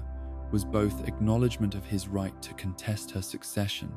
and attempt to resolve their conflict through traditional methods that emphasized individual combat over political maneuvering, her understanding that single combat would provide clearer resolution than complex negotiations that might leave questions of legitimacy and authority unresolved. while creating opportunities for future challenges and instability. The acceptance of this challenge represented Zuko's recognition that formal duel would provide better conditions for protecting Katara and innocent bystanders than chaotic battle that might escalate beyond anyone's ability to control or predict. While his confidence in enhanced abilities that Sozin's comet provided gave him reason to believe that victory was achievable, despite his sister's reputation for tactical cunning and superior natural talent that had been evident since their earliest childhood competitions. The preparation ritual that preceded their duel was conducted with careful attention to traditional protocols that had governed such contests for centuries.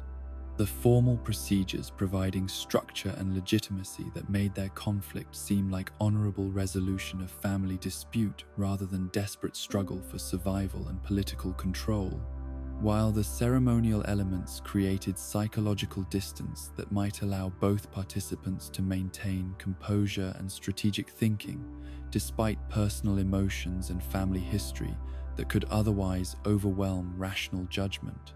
The firebending forms that each combatant demonstrated during their initial exchanges were enhanced by cosmic energy to levels that exceeded anything either had previously achieved, their flames carving through air and stone with surgical precision while creating visual displays that were simultaneously beautiful and terrifying, demonstrations of power that could reshape architecture and landscape while serving as weapons capable of causing instant death if properly directed against vulnerable targets. The tactical evolution of their battle revealed how much both siblings had grown since their last serious confrontation,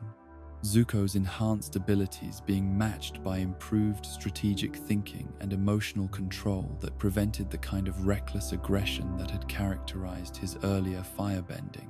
while Azula's techniques showed refinement and precision that compensated for whatever psychological instability might be affecting her judgment and decision-making capabilities during crucial moments that determine success or failure. But the gradual revelation of Azula's deteriorating mental state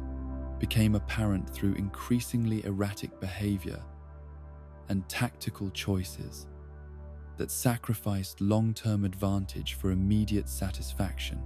her need to prove superiority overriding strategic considerations, while her fear of defeat created desperation that made her willing to violate the traditional rules and ethical constraints that were supposed to govern formal duels between honorable opponents who respected each other despite their political differences. The moment when Azula redirected her attack away from Zuko toward Katara represented complete abandonment of honor and family loyalty in favor of psychological warfare designed to cause maximum emotional damage rather than achieving tactical victory through superior skill and legitimate combat technique. Her decision demonstrating how thoroughly her moral compass had been distorted by years of praise for cruelty and reward for causing suffering to others, regardless of whether such actions served any constructive purpose. Zuko's instinctive leap to protect Katara from his sister's lightning revealed how completely his priorities had been transformed since his days as self-centered prince, concerned primarily with personal advancement and paternal approval. His willingness to sacrifice himself for someone who had once been enemy, demonstrating character development that transcended political alliance to encompass genuine concern for others' welfare that was independent of calculations about reciprocal benefits or strategic advantages. The lightning that struck him while he was fully committed to protective action was precisely aimed and devastatingly effective. Azula's mastery of advanced firebending techniques being combined with cruel intelligence that recognized exact moment when his defensive posture would make him most vulnerable to attack, that was designed not just to defeat him, but to cause psychological trauma to anyone who witnessed such sacrifice being repaid with potentially fatal injury. The aftermath of this assault saw Zuko collapsed and struggling with injuries that went beyond simple physical damage to encompass spiritual trauma,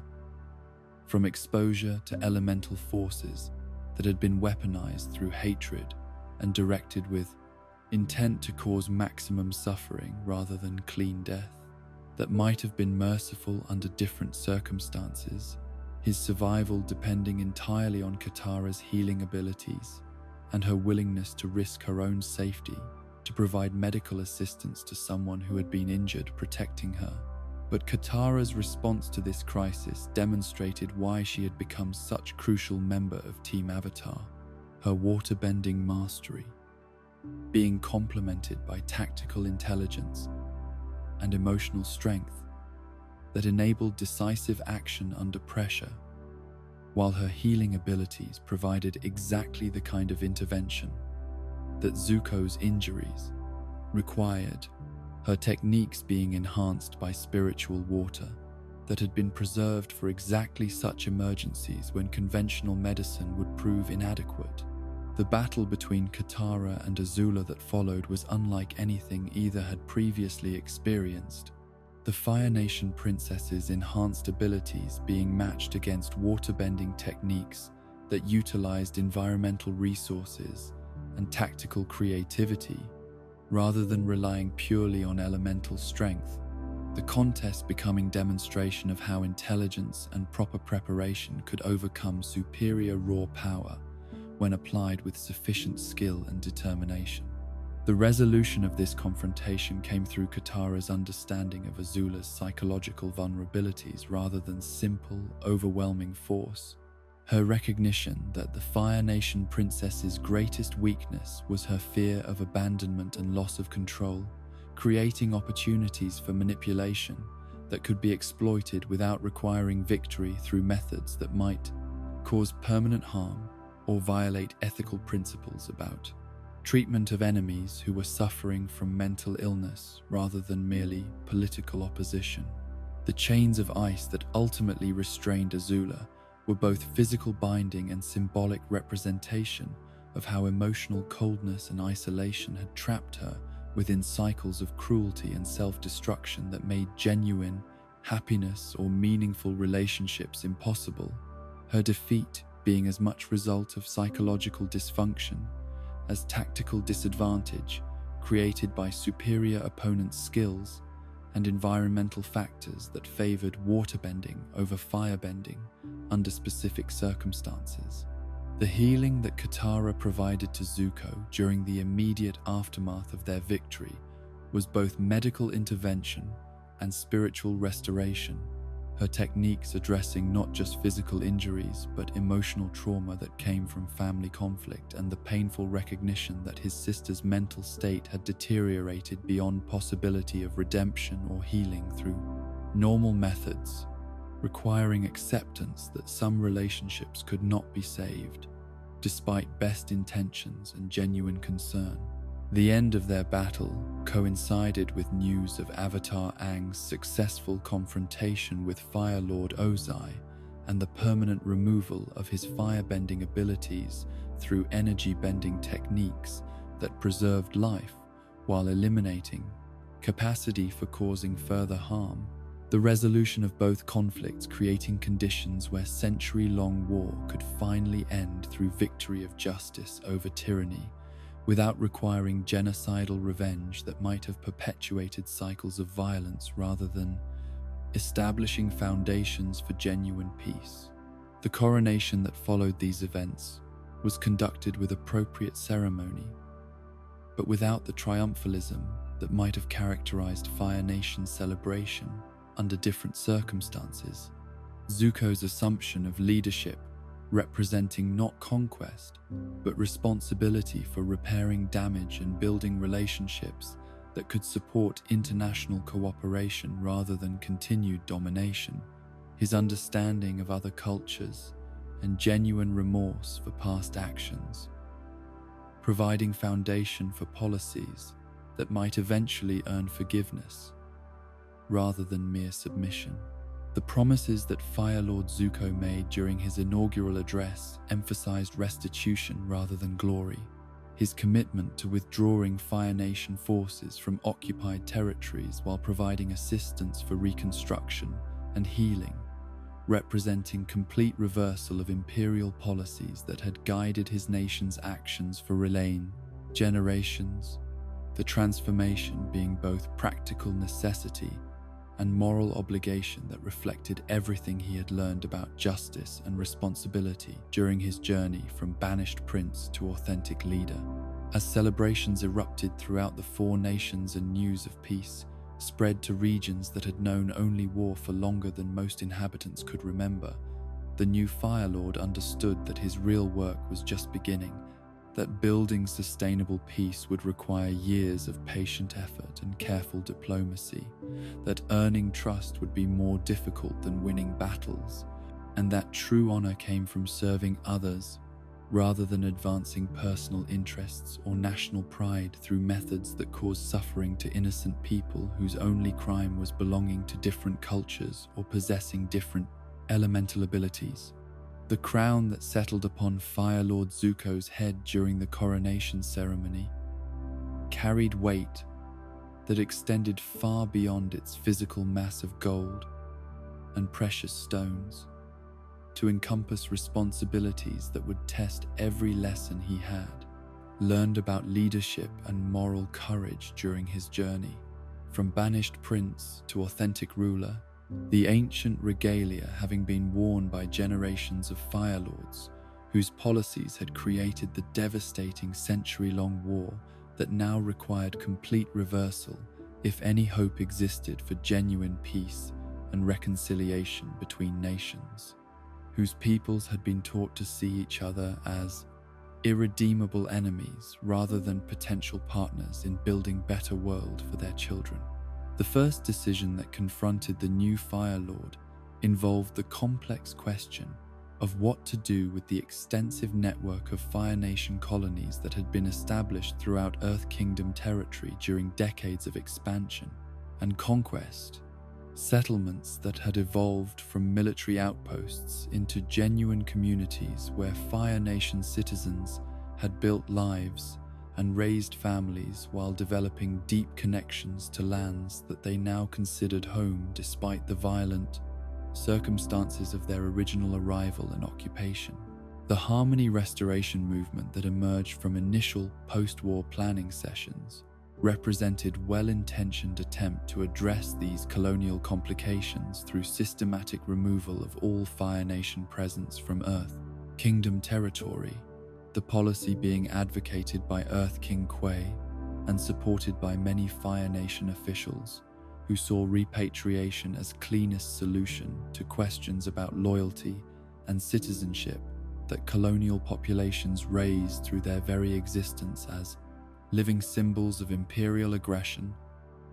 and cultural domination that peace treaties were supposed to eliminate completely.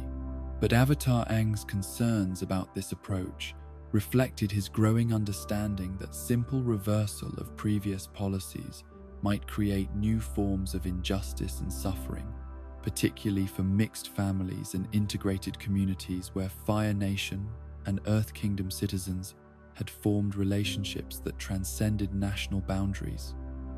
while their children possessed cultural identities that belonged fully to neither parent nation nor any recognized political category, that existing legal frameworks were equipped to address through conventional citizenship laws. The journey that Zuko undertook to personally inspect the colonial settlements provided first-hand exposure to complexities that distant political negotiations could never adequately address. His conversations with colonists revealing how completely their understanding of home and belonging had been transformed by decades of residence in territories that official policy now demanded they abandon, regardless of personal circumstances or community relationships that had developed through intermarriage and economic cooperation. Yu Dao, the oldest and largest of these colonial communities, stood as living testament to how cultures could blend and evolve when political boundaries proved less important than practical necessity and human affection. Its streets displaying architecture that combined Fire Nation techniques with Earth Kingdom materials, while its markets featured goods and traditions that reflected creative synthesis rather than simple coexistence or cultural preservation through separation and mutual isolation. The conversation with Corey, whose mixed heritage embodied the colonial experience in personal terms, provided Zuko with perspectives on identity and belonging that his royal upbringing had never prepared him to understand or appreciate. Her family's story, revealing how love could transcend political divisions while creating vulnerabilities that policy decisions made by distant authorities could destroy without consideration for human costs that statistics and strategic analyses could never capture or adequately represent. The moral complexity of the colonial situation was compounded by evidence that many Fire Nation settlers had genuinely integrated into local communities rather than simply imposing their cultural practices and political control, their contributions of skills and labor having improved conditions for everyone, while their adoption of Earth Kingdom customs demonstrated adaptation and respect, rather than the cultural imperialism that critics assumed characterized all Fire Nation colonial presence throughout occupied territories. But the pressure from Earth Kingdom authorities for complete Fire Nation withdrawal reflected legitimate concerns about sovereignty and historical justice that could not be dismissed simply because implementation would cause hardship for people whose presence in disputed territories was result of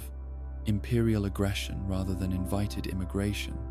The demand for restoration of pre-war boundaries, representing understandable desire to undo damage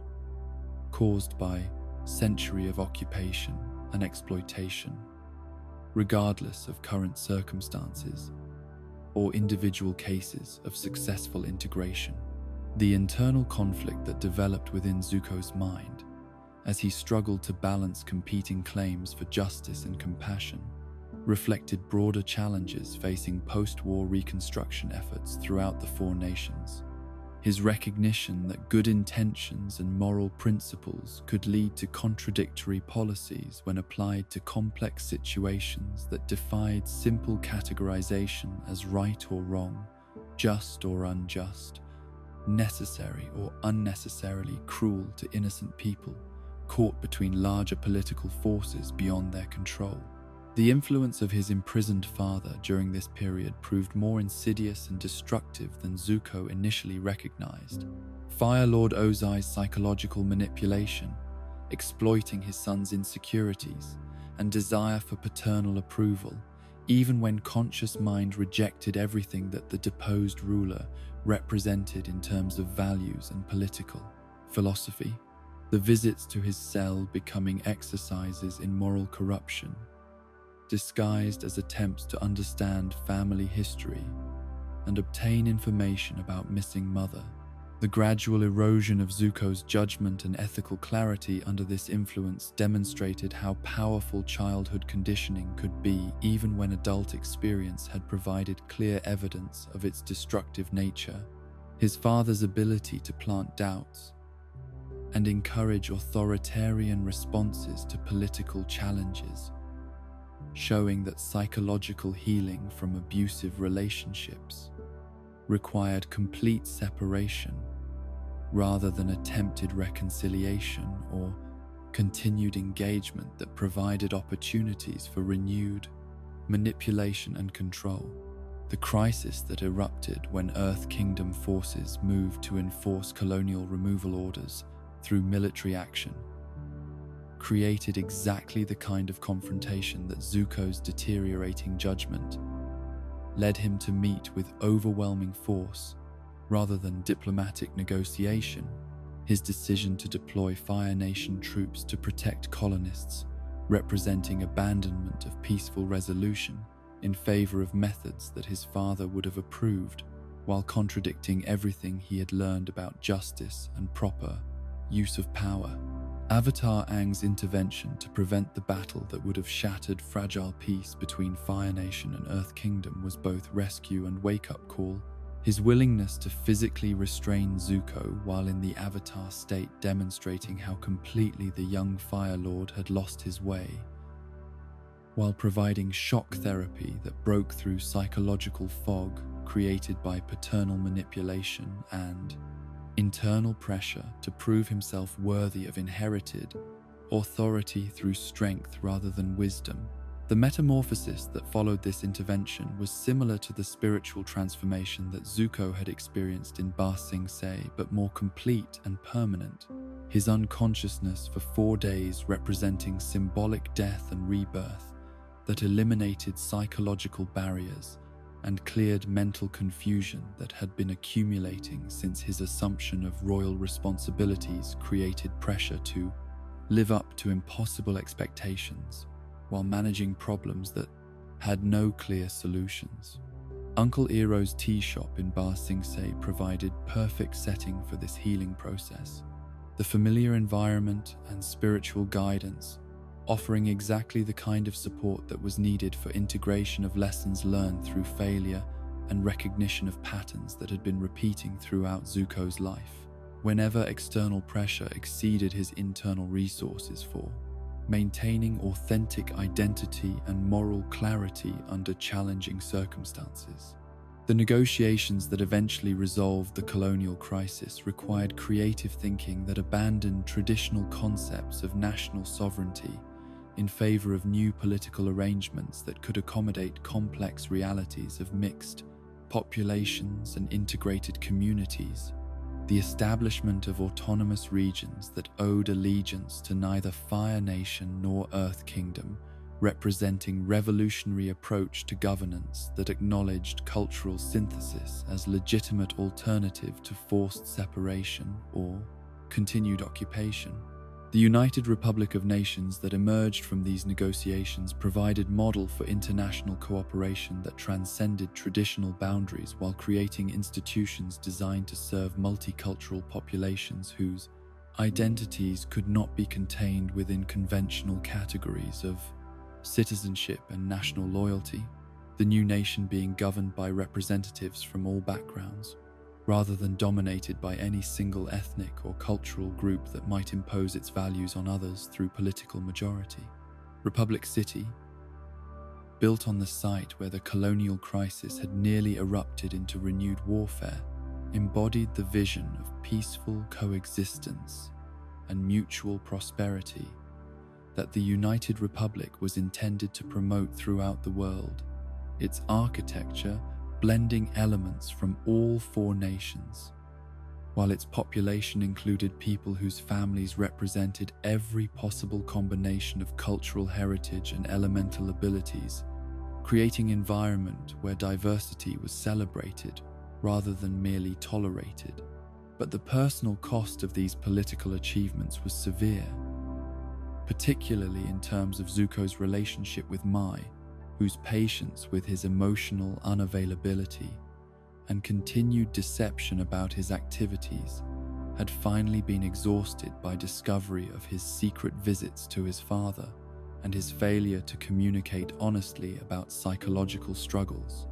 that were affecting his judgment and behavior in ways that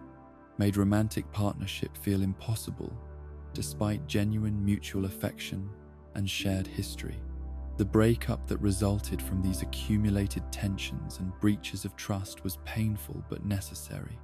Her recognition that he needed to resolve internal conflicts and establish authentic identity before he could offer genuine commitment to another person, being accurate assessment of psychological reality that he was not yet prepared to acknowledge or address through proper therapeutic intervention and spiritual guidance.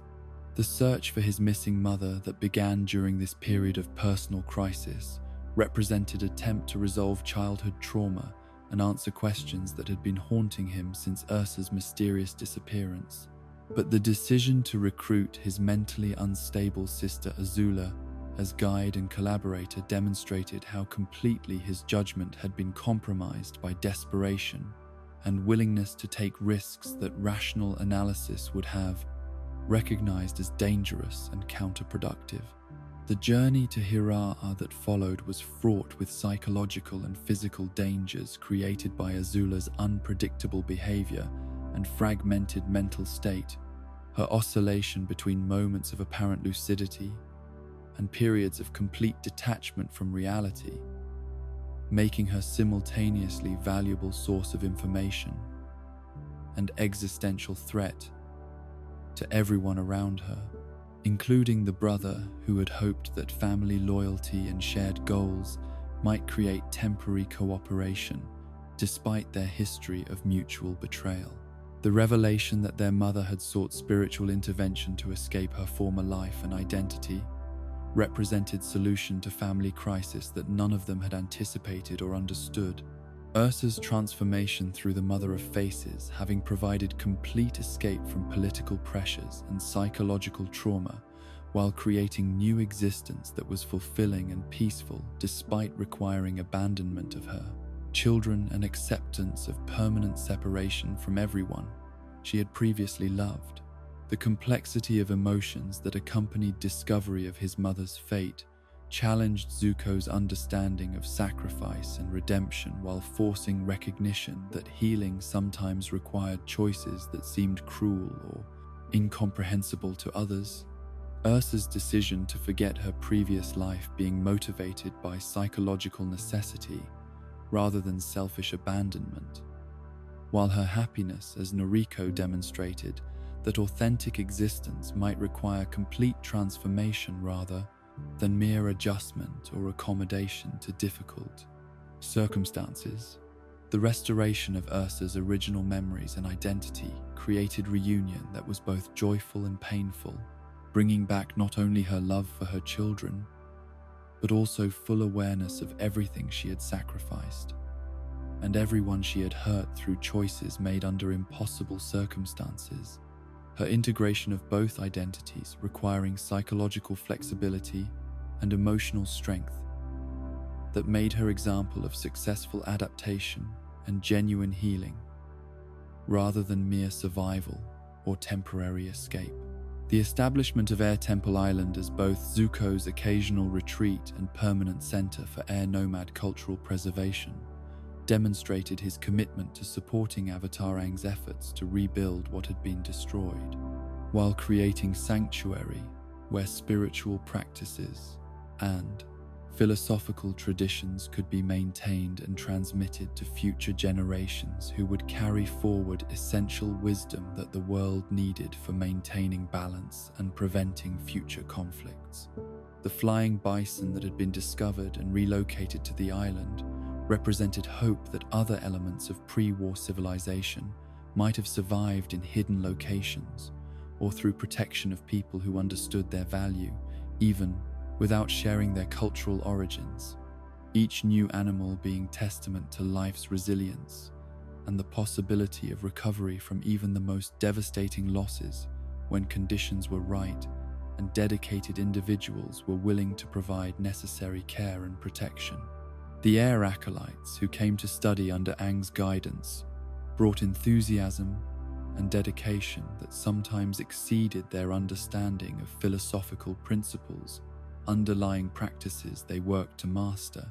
Their progress in learning meditation techniques and spiritual exercises, providing evidence that cultural transmission could occur across boundaries that seemed insurmountable, while their mistakes and questions helped refine teaching methods that would serve future students from diverse backgrounds. As Fire Lord Zuko entered his mature years of leadership with hard-won wisdom about the proper use of power and the importance of seeking counsel from others rather than attempting to solve complex problems through individual decision-making, He understood that his greatest contributions to world peace would come not through dramatic gestures or heroic actions, but through patient work of building institutions and relationships that could survive individual personalities while serving principles of justice and mutual respect that had been discovered through painful experience of failure and gradual learning from mistakes that had nearly destroyed everything he had worked to achieve. The years that followed the establishment of the United Republic of Nations brought challenges that tested Fire Lord Zuko's maturity and wisdom in ways that differed fundamentally from the dramatic confrontations of wartime, requiring patience and diplomatic skill rather than martial prowess, while demanding careful balance between competing interests and principles that could not be reconciled through simple victory or defeat, but only through compromise and gradual progress towards solutions that served everyone's essential needs without satisfying anyone completely. The transition from war leader to peacetime administrator proved more difficult than anticipated. His natural inclination toward decisive action, often being inappropriate for problems that required sustained negotiation and institutional development, rather than heroic intervention or authoritative decree. The Kamurikage crisis that erupted during his third year as Fire Lord represented exactly the kind of threat that conventional military responses were inadequate to address. The mysterious disappearances of Fire Nation children being orchestrated by forces that seemed to operate beyond normal categories of political opposition or criminal activity, while their methods suggested knowledge of ancient spiritual traditions that had been largely forgotten by modern Fire Nation society, but retained enough cultural resonance to create widespread fear and psychological disruption throughout the population. The investigation that followed revealed how thoroughly his sister Azula had recovered from her apparent defeat and mental breakdown, her escape from the asylum having gone undetected for months while she assembled followers and developed strategies that exploited both popular superstition and legitimate grievances among Fire Nation citizens who felt displaced by peace, agreements, and cultural changes that required adaptation to international cooperation, rather than continued dominance over subject peoples whose resources and labor had supported Fire Nation prosperity for generations. The psychological warfare that characterized this campaign was more sophisticated than anything Zuko had previously encountered. Azula's understanding of mass psychology and individual vulnerabilities, allowing her to create atmosphere of terror and uncertainty that undermined confidence in his leadership, while suggesting that traditional Fire Nation values were being abandoned in favor of foreign influences that would ultimately destroy their cultural identity and national strength, her arguments being persuasive enough to attract supporters from various social classes and political backgrounds. The rescue operations that were mounted to recover kidnapped children required coordination between multiple agencies and careful intelligence gathering that tested every aspect of Fire Nation security apparatus, while revealing how extensively criminal networks had penetrated government, institutions, and social organizations. The conspiracy, being far larger and more complex than initial investigations, had suggested, while its leadership demonstrated tactical sophistication that reflected military training and political experience rather than simple criminal opportunism or ideological fanaticism. The confrontation with Azula in the abandoned underground facilities where she had established her base of operations was both family reunion and political showdown, their dialogue revealing how completely her worldview had been shaped by childhood trauma and paternal conditioning that had never been addressed through proper therapeutic intervention. Her inability to distinguish between personal grievance and cosmic justice, making her simultaneously pitiable and dangerous, requiring responses that balanced compassion with recognition of genuine threat to innocent lives. The defeat of the Kimura Cage conspiracy through combined efforts of Team Avatar and Fire Nation security forces demonstrated effectiveness of international cooperation in addressing threats that transcended national boundaries. But Azula's escape during the confusion of battle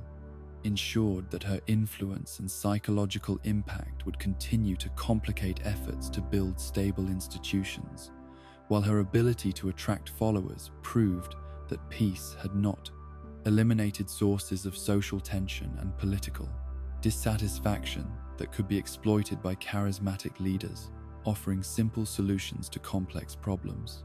The personal cost of this crisis included recognition that his relationship with Mai had been irreparably damaged by years of emotional unavailability and continued deception about his psychological struggles. Her decision to end their romantic involvement being motivated not by lack of affection, but by realistic assessment that he was not prepared to offer genuine partnership, while his focus remained divided between public responsibilities, unresolved internal conflicts that made authentic intimacy impossible despite their shared history and mutual attraction. The loneliness that followed this breakup was compounded by increasing isolation that came with supreme political authority, his position as Fire Lord creating barriers to normal friendship and casual social interaction, while the weight of decision-making responsibilities that affected millions of lives made relaxation and spontaneous enjoyment feel inappropriate or impossible. When so many people depended upon his judgment and leadership for their welfare and security, the decision to step down as Fire Lord after 2 decades of service was motivated by recognition that effective governance required energy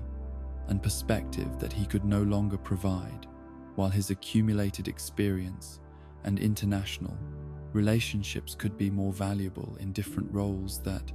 utilized his knowledge without requiring daily administration of domestic policies that younger leaders might handle more effectively. His choice to abdicate representing maturity and wisdom rather than failure or loss of capability. The selection of his daughter Azumi as successor reflected careful consideration of her capabilities and character rather than simple hereditary tradition. Her education and training having been designed specifically to prepare her for responsibilities that he had been forced to assume without adequate preparation, while her natural talents and moral development suggested that she would surpass his achievements while avoiding mistakes that had characterized his early years as ruler struggling to understand proper use of power. Ember Island, the site of family vacations during his childhood, provided perfect location for retirement that offered both solitude for reflection and proximity to Fire Nation capital. When consultation or advice was requested by his successor, the familiar surroundings, carrying memories of innocent happiness, while their current peaceful atmosphere demonstrated how completely the world had been transformed from his youth, when war had been accepted as natural condition, and international cooperation seemed impossible dream. The role of ambassador for world peace that emerged during his retirement years utilized diplomatic skills and personal relationships that had been developed through decades of international negotiation, while his reputation as reformed leader who had chosen justice over family loyalty provided credibility when mediating disputes between nations whose leaders trusted his judgment and respected his commitment to principles that transcended narrow national interests in favor of global welfare and mutual understanding. The dragon Druk that became his companion during these later years represented partnership with elemental forces that had been corrupted by Fire Nation military doctrine into instruments of destruction and domination. their relationship demonstrating how ancient bonds between humans and dragons could be restored through respect and mutual affection rather than coercion and exploitation, the magnificent creature's loyalty being earned through kindness rather than demanded through force or authority.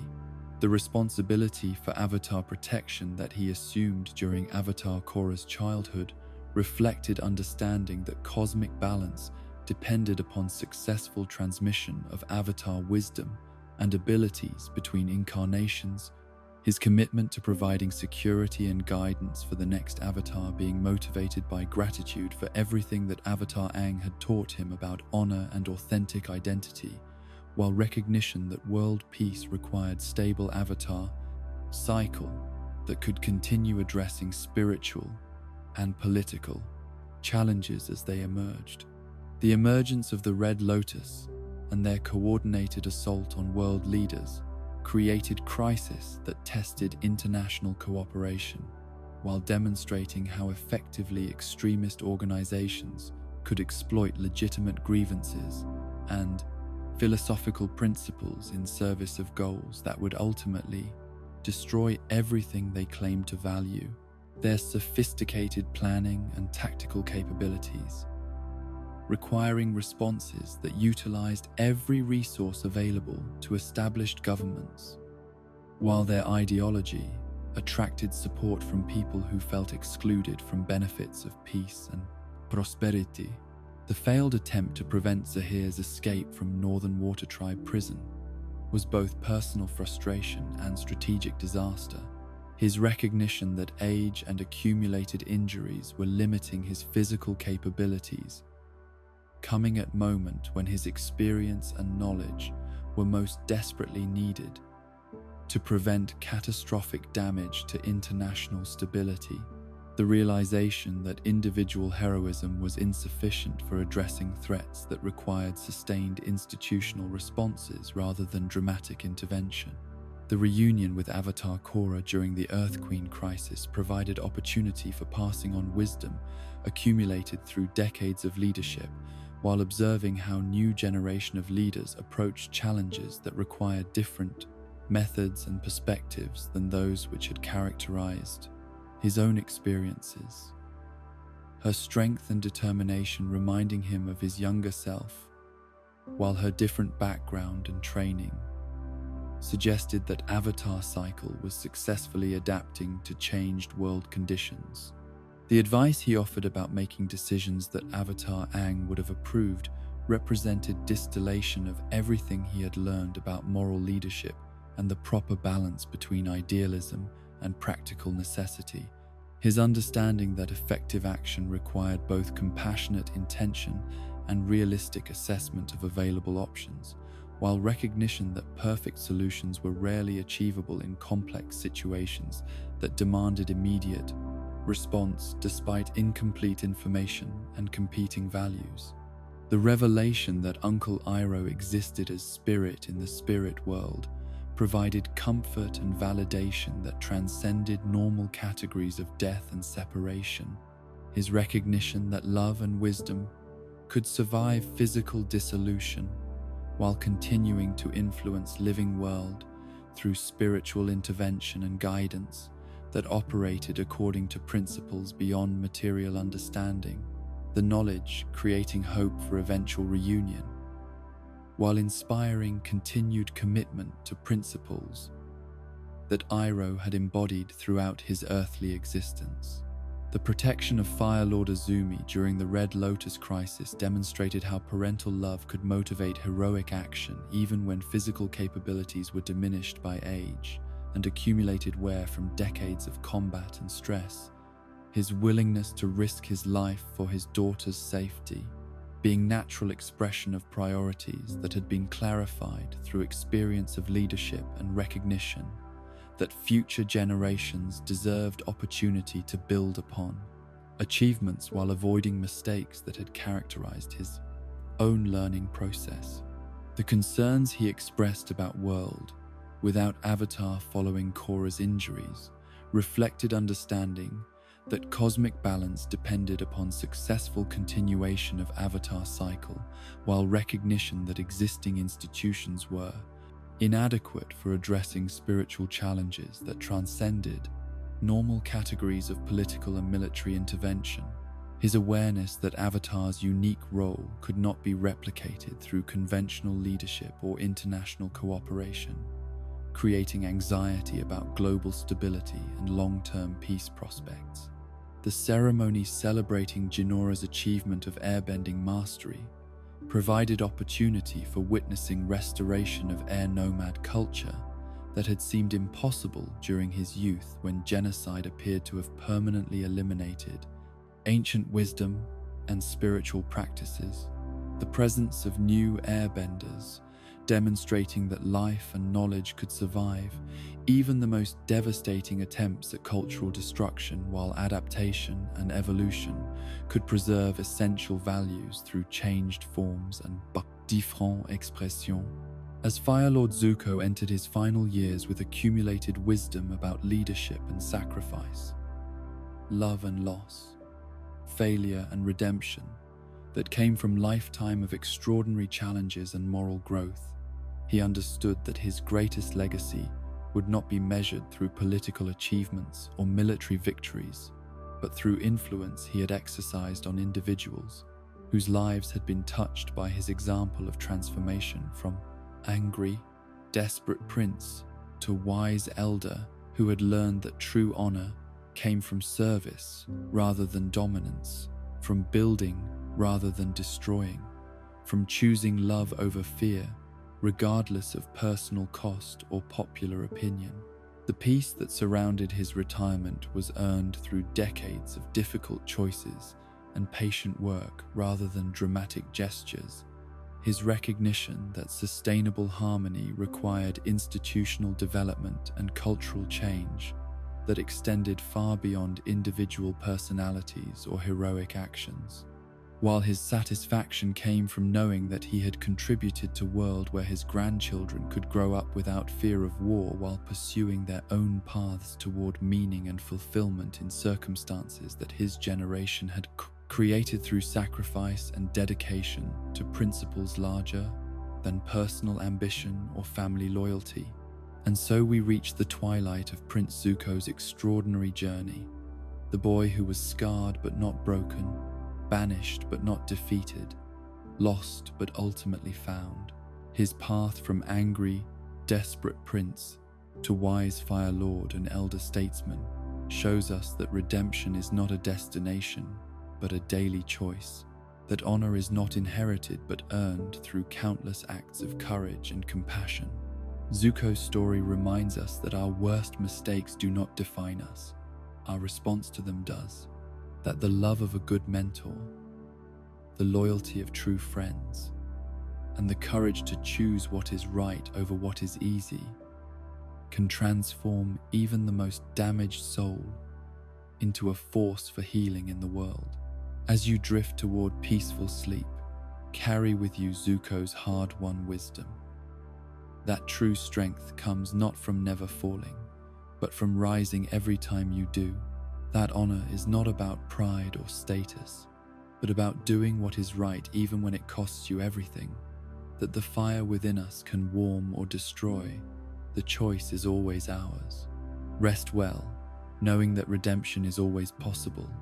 and that even the most broken among us can become whole again through love, patience, and the courage to change.